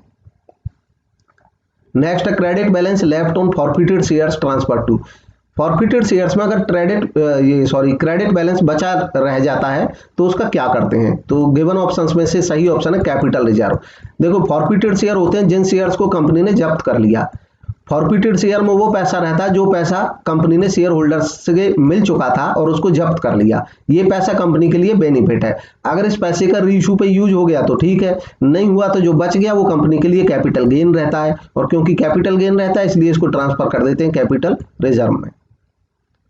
नेक्स्ट है if the current stock price is 50 per share and one new right share has been offered to investor holding 4 shares at a subscription price of 45 per share, what will be the value of right. अब देखिए right share क्या होते हैं और right क्या होता है। Right share होते हैं जब कोई कंपनी अपने शेयर इशू करती है तो पहला हक जो बनता है वो पुराने शेयर होल्डर्स का बनता है। एग्जिस्टिंग जो शेयर होल्डर्स होते हैं पहला हक उनका है, यानी कि पहला राइट उनका है। तो कंपनी इस राइट के तहत इनको कहती है कि भी हम शेयर इशू करना चाह रहे हैं, आपको शेयर लेने हैं तो शेयर ले लीजिए। तो राइट इनको दिया, ये इस राइट का यूज कर सकते हैं। तो ऐसे शेयर को राइट शेयर कहते हैं जो इस प्रोसेस के तहत जारी होते हैं, उनको राइट शेयर कहते हैं। और एक शेयर पे इनका जो प्राइस बनता है, क्योंकि ये जो एग्जिस्टिंग शेयर होल्डर होते हैं ये चाहें तो उसको शेयर को खरीद सकते हैं, ये चाहें तो अपने राइट को किसी तीसरे आदमी को बेच सकते हैं कि हम तो नहीं खरीद रहे लेकिन हम किसी और को ये बेच देंगे, तो ये अपने राइट का बेनिफिट ले लेते हैं। अब उस राइट का बेनिफिट निकालने वाली बात है, जो राइट है मतलब इनको क्या बेनिफिट है, तो वो कैसे निकालते हैं। अब क्योंकि जो राइट मिलता है वो ऐसे मिलता है कि जैसे कंपनी के मान लो पहले से मार्केट में 1 लाख शेयर थे, अब कंपनी कह रही है अब हम 20,000 शेयर इशू करेंगे, तो जब 20,000 शेयर इशू करेंगे तो 1 लाख शेयर होल्डर्स, 1 लाख के जो होल्डर हैं उनको 20,000 जाएंगे। इसका मतलब जिसके पास 10 शेयर होंगे उसको 20 जाएंगे, यानी कि 5 का रेशो होगा, सॉरी जिसके पास 10 शेयर होंगे उसको 2 मिलेंगे, तो 5 टाइम्स 5 गुना शेयर जिसके पास होंगे उसको 1/5 शेयर मिलेंगे, यानी कि 5 जो शेयर रखेगा उसको 1 शेयर मिलेगा। तो अब इस सिचुएशन में कैसे इसके राइट की कीमत निकलेगी, तो इसको निकालने का तरीका है कि हम देखेंगे कि ऑलरेडी उनके पास कितने शेयर थे। तो ये कह रहा है कि जो राइट है ये इस तरीके से बन रहा है कि इनके होल्डर्स को पहले से जिनके पास 4 शेयर थे उनको 1 शेयर मिल रहा है, तो जो 4 शेयर उनके पास पहले थे उनकी तो मार्केट प्राइस देख लेंगे, मार्केट में कीमत क्या, करंट प्राइस कह रहा है वो 50, तो पहले से जो शेयर उनके पास था उसकी कीमत है 200, उन 4 शेयर की, सॉरी ये 200 लिखेंगे इसको, पहले से जो शेयर थे 4 शेयर इनकी मार्केट प्राइस 50 रुपए है, तो चारों शेयर का जो कुल प्राइस हो गया वो 200 रुपए हो गया। अब नया शेयर इनको कितने मिल रहा है, वो कह रहे हैं कि 4 शेयर के बदले में आपको 1 शेयर मिलेगा, तो पहले 4 थे अब 1 और मिल रहा है, और जो 1 शेयर मिल रहा है वो मिल कितने में रहा है, तो वो कह रहे हैं कि वो मिल रहा है आपको 45 रुपए में, 45 रुपीज में, तो 45 रुपीज में मिल रहा है, यानी कि ये कितना हो जाएगा, ये हो जाएगा यहाँ पे 45, 1 शेयर की जो कीमत है वो 45 हो गई। अब हम देखेंगे कि टोटल ये 5 शेयर इनको कितने के हो गए, कि पहले 4 शेयर तो मार्केट रेट के हिसाब से 200 के थे, एक के लिए ये अगर पेमेंट करेंगे तो 45 पेमेंट करना पड़ेगा, तो टोटल इनका जो खर्च हो जाएगा, टोटल इनका जो इन्वेस्ट हो जाएगा वो 245 हो जाएगा। अब इस 245 को होने पे इनके टोटल शेयर कितने हो गए, 4 तो पहले ही थे, 1 अब मिल जाएगा, तो टोटल 5 शेयर हो गए। तो 5 से इसको डिवाइड करके देखेंगे, 5 से डिवाइड करेंगे तो ये आ जाएगा 5 4 जा 20 और 5 9 45, 49 रुपीज, 49 रुपए इसकी कीमत आई। तो मार्केट में जो शेयर 50 का है वो इनको अब 49 में पड़ रहा है, यानी कि 1 रुपया इनके राइट की कीमत हुई, 1 रुपये का इनको 1 शेयर पे बेनिफिट हो रहा है, तो यही इनके राइट की कीमत है। ऑप्शन ए जो है वो करेक्ट हो जाएगा, 1 रुपी।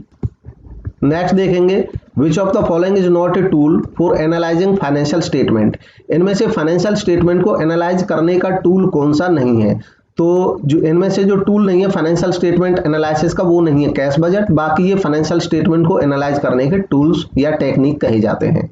नेक्स्ट है, which of the following is popularly used to reflect the efficiency of business या मैनेजर, एक बिजनेस की या मैनेजर की एफिशिएंसी कुशलता को देखने के लिए इनमें से कौन से रेशियोज हैं जिनका यूज किया जाता है। तो इससे रिलेटेड जो रेशियोज है जो परफॉर्मेंस को बताते हैं किसी संस्था की या एक्टिविटी की परफॉर्मेंस को बताते हैं उनको कहा जाता है टर्नओवर रेशियो, क्योंकि ये टर्नओवर पे बेस होते हैं, stock turnover ratio, data turnover ratio, creditor turnover ratio, ये रेशियोज इससे रिलेटेड रहते हैं।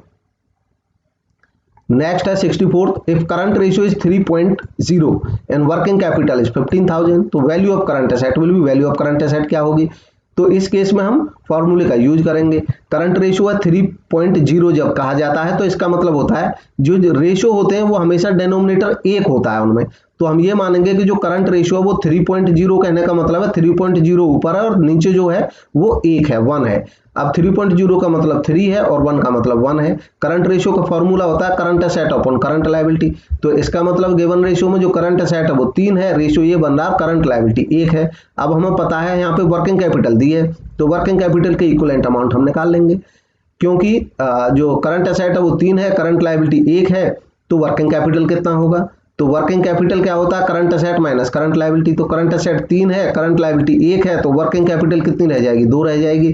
तो अब हम देखेंगे कि जब वर्किंग कैपिटल 2 है तो एक्चुअल जो वर्किंग कैपिटल है वो 15,000 है, और हमें पूछा करंट एसेट, तो इन्होंने कहा कि जब करंट एसेट का जो प्रोपोर्शन है वो 3 है तो ये कितना होगा, तो 2 के इक्विवेलेंट 15,000 है, तो 3 उस टर्म में कितना हो जाएगा, इसकी वैल्यू निकाल लेंगे, तो ये कितना आ जाएगा, ये निकल करके आ जाएगा हमारे पास, इसकी कैलकुलेशन कर लेंगे। कैलकुलेशन का तरीका है 15,000 को लिखेंगे, 3 जो निकालना है ऊपर रखेंगे, डिवाइडेड बाई 2, ये वैल्यू इसकी निकल आएगी, ये हो जाएगा 45, ये 2 से काट देंगे इसको 7500 कट जाएगा, 3 से उसको मल्टीप्लाई कर देंगे तो ये आ जाएगा 22,500, ऑप्शन सी इसका करेक्ट ऑप्शन हो जाएगा। नेक्स्ट देखेंगे आइडियल एसिड टेस्ट रेशियो। अब जो एसिड टेस्ट रेशियो है इसको क्विक रेशियो भी कहा जाता है, इसको क्विक रेशियो भी कहा जाता है, लिक्विड रेशियो भी कहा जाता है, कुक रेशियो, लिक्विड रेशियो या इसको एसिड टेस्ट रेशियो भी कहा जाता है। ये एज्यूम किया जाता है, माना जाता है इसका आइडियल रेशियो मतलब कितना रहना चाहिए आदर्श अनुपात, वो बी, ऑप्शन बी इसका करेक्ट होगा, इसको 1:1 माना जाता है। नेक्स्ट देखेंगे, if capital structure of a company comprises of equity capital, अगर किसी कंपनी के पूंजी ढांचे में इक्विटी कैपिटल है 10 लाख की, प्रेफरेंस कैपिटल है 6 लाख की, डिवेंचर है 14 लाख की, तो कैपिटल गियरिंग रेशियो क्या होगा? कैपिटल गियरिंग रेशियो जो होता है वो एक तरह से हमें ये बताता है कि कंपनी ने अपने कैपिटल को, अपने स्ट्रक्चर को कितना गियर किया हुआ है। गियर करने का मतलब होता है कितना लीवरेज किया हुआ है। तो गियर करना ये होता है जब कोई कंपनी अपनी टोटल कैपिटल में, जब कोई कंपनी अपनी टोटल कैपिटल में फिक्स्ड चार्ज वाली कैपिटल यूज करती है। फिक्स्ड चार्ज का मतलब होता है ऐसी कैपिटल जिसके बदले में उसको इंटरेस्ट या डिविडेंड फिक्स्ड देना पड़ता है। तो फिक्स्ड देना पड़ता है, प्रेफरेंस शेयर पे भी फिक्स्ड डिविडेंड देना पड़ता है, और जो डेटर लोन होते हैं उन पे फिक्स्ड इंटरेस्ट देना पड़ता है। तो ये फिक्स्ड चार्ज वाली कैपिटल है, बस इसी का हमको रेशियो इसमें निकालना है। तो रेशियो निकाल लेंगे टोटल इसमें कैसे कि फिक्स्ड चार्ज वाली कैपिटल कितनी है पहले वो देख लेंगे। तो फिक्स्ड चार्ज वाली कैपिटल है इनकी, डिवेंचर 14 लाख के हैं और प्रेफरेंस शेयर 6 लाख के हैं, तो इनका जो चार्ज है वो फिक्स है। और अपॉन इक्विटी कितनी है? इक्विटी 10 लाख है, तो 20/10 निकाल लेंगे। 20/10 कितना आ जाएगा, इसको कैलकुलेट करेंगे, 10×2 ये आ जाएगा, तो ऑप्शन ए इसका 2 आ जाएगा। इसका मतलब ये है कि संस्था इक्विटी का डबल अपना फिक्स चार्ज यूज कर रही है, फिक्स चार्ज वाली कैपिटल है वो डबल यूज कर रही है। नेक्स्ट देखेंगे, received from sale of machinery will be shown under cash flow from. अब received from sale of machinery, sale of machinery से जो कैश आता है उसको कैश फ्लो में कहाँ दिखाया जाएगा? तो इसको दिखाया जाएगा इन्वेस्टिंग एक्टिविटीज में। एक संस्था के जो फिक्स्ड एसेट में सेल या परचेज से रिलेटेड जो इनफ्लो होते हैं वो इन्वेस्टिंग के इनफ्लो कहे जाते हैं कैश फ्लो स्टेटमेंट में। नेक्स्ट देखेंगे, issue of preference share. Preference share का इश्यू होता है क्या? इनमें से क्या होता है प्रेफरेंस शेयर का इश्यू करना? अब प्रेफरेंस शेयर का इश्यू करना, प्रेफरेंस शेयर एक कैपिटल प्रोवाइड कराता है कंपनी को। एक कंपनी की कैपिटल का प्रोवाइड कराना, मिलना, कैपिटल को रिपेमेंट करना या लोन कैपिटल लेना, लोन कैपिटल वापस करना, ये सब फाइनेंसिंग एक्टिविटी कहलाता है। तो इसका जो सही जवाब होगा वो ऑप्शन बी हो जाएगा, cash from financing activity. Next है the opening and closing balance of provision for tax. Opening और क्लोजिंग बैलेंस दे रखा है प्रोविजन फॉर टैक्स का, created by the business house, किसी व्यावसायिक संस्थान का, stands at 20,000 and 30,000 respectively. If tax paid during the year is 15,000, तो provision made during the year will be, अगर उन्होंने टैक्स पे किया है 15,000 तो साल के दौरान कितना प्रोविजन उन्होंने बनाया होगा? तो देखो इसमें सीधा हम क्या करेंगे, संस्था कह रही है कि ओपनिंग में जो प्रोविजन था 20,000 था, उन्होंने साल के शुरू में 20,000, प्रोविजन का मतलब होता है पेमेंट के लिए रखे, तो पेमेंट के लिए रखे थे 20,000। अब वो कह रहे हैं इस साल में पे कर दिए 15,000, तो 15,000 पे कर दिए इसमें से, तो अब 15,000 पे कर दिए इसमें, तो संस्था के पास कितने बचने चाहिए? 5,000। लेकिन संस्था कह रही है कि उनके पास क्लोजिंग में कितने बच रहे हैं? 30,000। तो ये 30,000 कैसे बच रहे हैं संस्था के पास? 30,000 क्यों बच रहे हैं? वो इसलिए बच रहे हैं क्योंकि 5,000 तो पिछले बचे थे, कुछ इस साल प्रोविजन किया होगा, तो इस साल कितना प्रोविजन किया होगा? 25,000। तो करंट ईयर का जो प्रोविजन है वो 25,000 आ जाएगा, ऑप्शन ए करेक्ट हो जाएगा। नेक्स्ट देखेंगे, under fund flow analysis. Fund flow analysis में computed value of fund from operation is shown in. अब फंड फ्रॉम ऑपरेशन की जो वैल्यू कंप्यूट की जाती है वो दिखाई जाती है कहां पे? तो गिवन ऑप्शन में सही है, sources side of fund flow statement. Fund flow statement के सोर्स साइड में उसको दिखाते हैं। ऑपरेशन का मतलब होता है बिजनेस की मेन रेवेन्यू एक्टिविटीज, यानी कि सामान बेचना खरीदना, तो उससे जितना संस्था ने पैसा अर्न किया उससे संस्था के फंड बढ़े, फंड बढ़े तो ये फंड का सोर्स हुआ, इसलिए सोर्स साइड में दिखाया जाएगा। Next, what is not correct for cash flow statement. Cash flow statement के बारे में इनमें से कौन सा सही नहीं है यह बताना है। तो option D, it is superior to income statement. ये इनकम स्टेटमेंट से सुपीरियर है, तो ऐसी कोई बात नहीं को इनकम स्टेटमेंट से सुपीरियर है। वो भी कैश फ्लो स्टेटमेंट जो है, जैसे P&L और बैलेंस शीट उनका अपना पर्पज होता है, ऐसे कैश फ्लो स्टेटमेंट का अपना पर्पज है। नेक्स्ट है suitable costing method for a manufacturing very few but most expensive sports car will be. अच्छा, इस क्वेश्चन में पूछा गया है कि सूटेबल कॉस्टिंग मेथड बताना है आपको, कॉस्टिंग का कौन सा मेथड अपनाए कोई मैन्युफैक्चरर। जब वो मैन्युफैक्चर कर रहा हो यानी कि बना रहा हो, वेरी फ्यू मतलब बहुत कम कुछ, लेकिन बहुत महंगी एक्सपेंसिव कारें। तो जो मोस्ट एक्सपेंसिव कारें बनती हैं तो उन पे अलग अलग टाइप के खर्चे रहते हैं, अपने आप में वो हर एक कार अलग खर्चा दिखा सकती है। तो उसमें कौन सा सूटेबल मेथड रहेगा, उसका मेथड रहेगा जॉब ऑर्डर कॉस्टिंग, यानी कि एक एक जॉब मान करके एक एक कार का अलग अलग खर्चा कैलकुलेट किया जाएगा, क्योंकि वो गिनी चुनी कारें ही बनाते हैं। नेक्स्ट है which of the following will increase break even point of a company, इनमें से कौन सा ऐसा है जो एक कंपनी के ब्रेक इवन पॉइंट को बढ़ा देगा।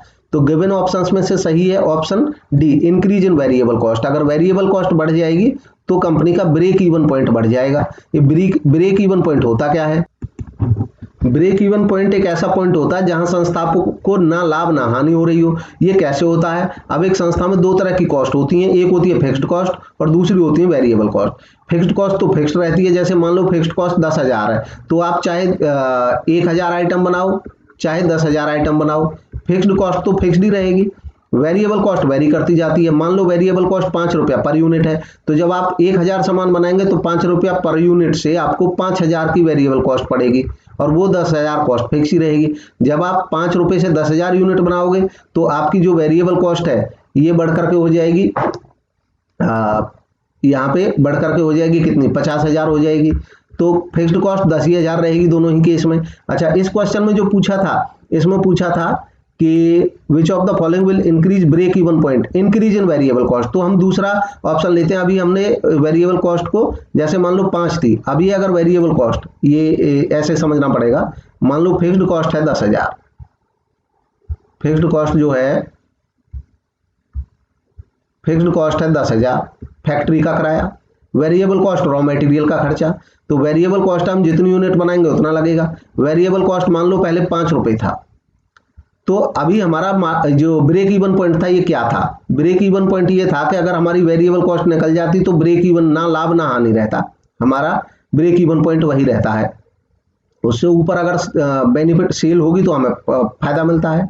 अगर वेरिएबल कॉस्ट ही बढ़ जाए, वेरिएबल कॉस्ट बढ़ करके मान लो 8 रुपये हो जाए, तो अब हमारा जो ब्रेक इवन पॉइंट है वो बढ़ जाएगा। ब्रेक इवन पॉइंट कैसे बढ़ जाएगा, दोनों केस में देखते हैं। मान लो ये 1000 यूनिट बना के बेचते हैं और 1000 रुपये यूनिट ये बना के बेच रहे हैं, तो इस केस में इनको तो टोटल कॉस्ट कितनी आ रही है 1000 यूनिट पे? 1000 यूनिट पे इस पहले वाले केस में इनको टोटल कॉस्ट कितनी आएगी? 1000 यूनिट बनाने की फिक्स्ड कॉस्ट 10,000 और वेरिएबल कॉस्ट 5 रुपये से हो जाएगी 5,000, तो टोटल कॉस्ट इनको पड़ जाएगी 15,000।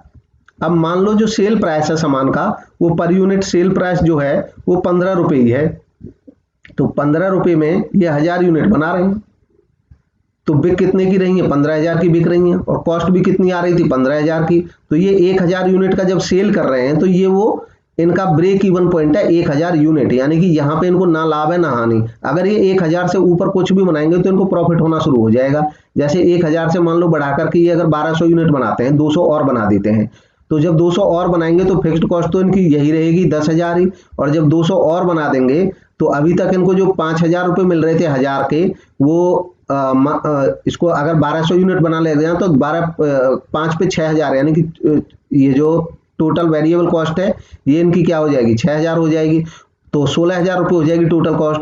और इनको प्राइस कितना मिलेगा सेल से, क्योंकि इनका पर यूनिट 15 बिकता है, तो 15 अगर बिकेगा पर यूनिट और ये टोटल बनाएंगे 1200 यूनिट, तो 1200 यूनिट गुना 15 कितना हो जाएगा? तो हो जाएगा 15 2 30, 15 15 3 18,000 में बिकेगा। 18,000 में बिका, यानी कि 16 में बना और 18 में बिका, तो 2,000 का प्रॉफिट हो गया। मतलब ये वो पॉइंट होता है ब्रेक इवन पॉइंट कि इससे ऊपर चलेंगे अगर ये तो इनको प्रॉफिट होना शुरू हो जाएगा। अगर इस केस में मैं कहूँ कि ये जो 2,000 का इनको प्रॉफिट हो रहा है, ये इसकी MOS है, मार्जिन ऑफ सेफ्टी। इससे नीचे आएंगे तो ये BOP पे पहुंच जाएंगे। खैर इसको क्योंकि बहुत ज़्यादा टाइम नहीं ले सकते इसमें, जिनको यहाँ तक समझ आ गया होगा ठीक है। अब हम कहते हैं मान लो इसी सिचुएशन पे ये रहते, तो ये जो ब्रेक इवन पॉइंट था अभी इनका 1000 यूनिट पे चल रहा था, अगर ये रेट बढ़ करके वेरिएबल कॉस्ट 8 हो जाए तो क्या होगा? इस पे वेरिएबल कॉस्ट अगर 8 हो जाएगी तो सेम 1000 यूनिट की कॉस्ट इस बार इनकी कितनी आएगी? इनकी इस बार जो कॉस्ट आएगी वो आएगी 10,000 फिक्स्ड कॉस्ट और 8 रुपये वेरिएबल से 8,000 हो जाएगी इनकी वेरिएबल कॉस्ट और टोटल कॉस्ट इनकी हो जाएगी 18,000। तो 18,000 में अगर रेट पहले वाला ही रहे, 15 वाला जो रेट था, तो इनका ये 1000 यूनिट 15,000 में बिकेंगी, तो 15,000 में बिकने पे इनको लॉस हो जाएगा, तो ब्रेक इवन पे पॉइंट पे जाने, अब ब्रेक इवन पॉइंट नहीं रहा, ये उससे नीचे गिर गया इनका, तो इसलिए अब इनको ब्रेक इवन पॉइंट के लिए क्या करना पड़ेगा, और प्रोडक्शन करना होगा, इनको 1000 से ज्यादा 1200, 1300, 1500 पे ले जाना पड़ेगा, तब जाकर के ये अपने ब्रेक इवन पॉइंट को बढ़ेंगे, यानी कि इनका ब्रेक इवन पॉइंट ऊपर की तरफ चला जाएगा वेरिएबल कॉस्ट बढ़ने से। नेक्स्ट देखते हैं अगला question, factory cost does not include, इनमें से फैक्ट्री कॉस्ट में क्या शामिल नहीं है, तो ये डायरेक्ट क्वेश्चन है, सीधा क्वेश्चन है। फैक्ट्री कॉस्ट में ऑफिस ओवरहेड है, ये शामिल नहीं होते हैं, ये ऑफिस या एडमिनिस्ट्रेशन के खर्चे हैं। फैक्ट्री कॉस्ट में वही खर्चे शामिल रहते हैं जो मैन्युफैक्चरिंग से रिलेटेड रहते हैं। नेक्स्ट है cost incurred in recruitment, training and development of an employee, एक एम्प्लॉय के ऊपर उसके रिक्रूटमेंट में, ट्रेनिंग में, डेवलपमेंट में जो भी खर्चा लगता है उसको किस टाइप की कॉस्ट माना जाता है, तो उस कॉस्ट को हम कह सकते हैं हिस्टोरिकल कॉस्ट, क्योंकि ये एक्चुअल में हुआ है ये खर्चा, तो एक्चुअल में जो हुआ है, पास्ट में जो खर्च हुआ है उसको हिस्टोरिकल कॉस्ट कह सकते हैं। नेक्स्ट है which of the following is not A feature of current cost accounting method, current cost accounting का मेथड इनमें से कौन सा नहीं है, उसकी पहचान करनी है। तो गिवन ऑप्शंस में से option D, fixed asset are shown at their depreciated original cost, तो ये हिस्टोरिकल कॉस्ट मेथड होता है, ये करंट कॉस्ट मेथड नहीं है, यानी कि हमने पास्ट में जितने पे खरीदा था ओरिजिनल कॉस्ट पे, उसी पे डेप्रिसिएशन लगा के लिखा हुआ, तो ये तो वही रह गया, हिस्टोरिकल कॉस्ट ही। बाकी जो है ये करंट कॉस्ट अकाउंटिंग के फीचर हैं। नेक्स्ट है which statement is not correct in context to inflation accounting, इनमें से इन्फ्लेशन अकाउंटिंग के बारे में कौन सा करेक्ट नहीं है यह बताना है। तो इन्फ्लेशन अकाउंटिंग के बारे में इनमें से जो करेक्ट नहीं है वो है option D, comparison of figure over a period of time can not be done easily, ये जो है ये सही नहीं है। बाकी जो सही है, इन्फ्लेशन अकाउंटिंग क्या होता है कि जो महंगाई समय के साथ हो रही है, तो हम हिस्टोरिकल कॉस्ट से हट करके चीजों की कीमतें इन्फ्लेशन को ध्यान में रखते हुए जब रिकॉर्ड करते हैं तो इसको इन्फ्लेशन अकाउंटिंग कहते हैं। बाकी चीजें करेक्ट हैं, टैक्स वाले इसको नहीं मानते हैं, ये समटाइम्स आर्बिट्रेरी प्रॉफिट भी दिखा सकता है, क्योंकि इन्फ्लेशन में हम अब ये कोई श्योर नहीं रहता है कि वस्तु की कीमत कितनी बढ़ गई है।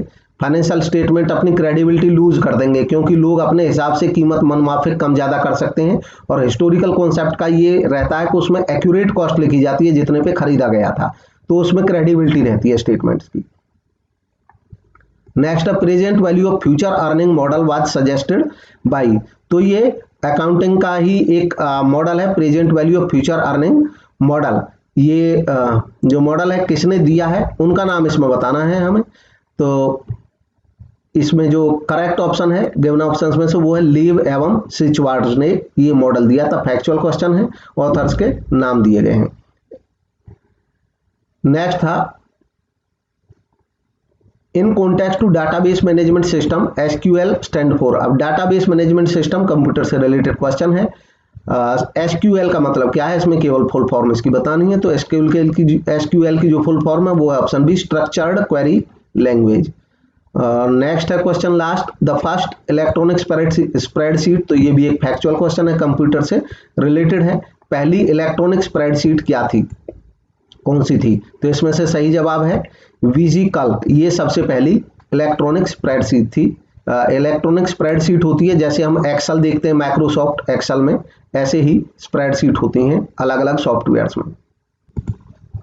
तो ये था आज का डिस्कशन, आपको कैसा लगा कमेंट के माध्यम से जरूर बताएं। अच्छा लगा तो लाइक जरूर करें, क्योंकि आप लाइक करेंगे पता चलेगा कि ज्यादा लोग चाह रहे हैं इस टाइप का डिस्कशन, तो बाकी जो पेपर्स हैं उनको भी हम जल्दी लेके आएंगे। इसके अलावा आप अपने कोई व्यूज हैं तो कमेंट के माध्यम से वो भी बता सकते हैं, रख सकते हैं। Thank you for watching.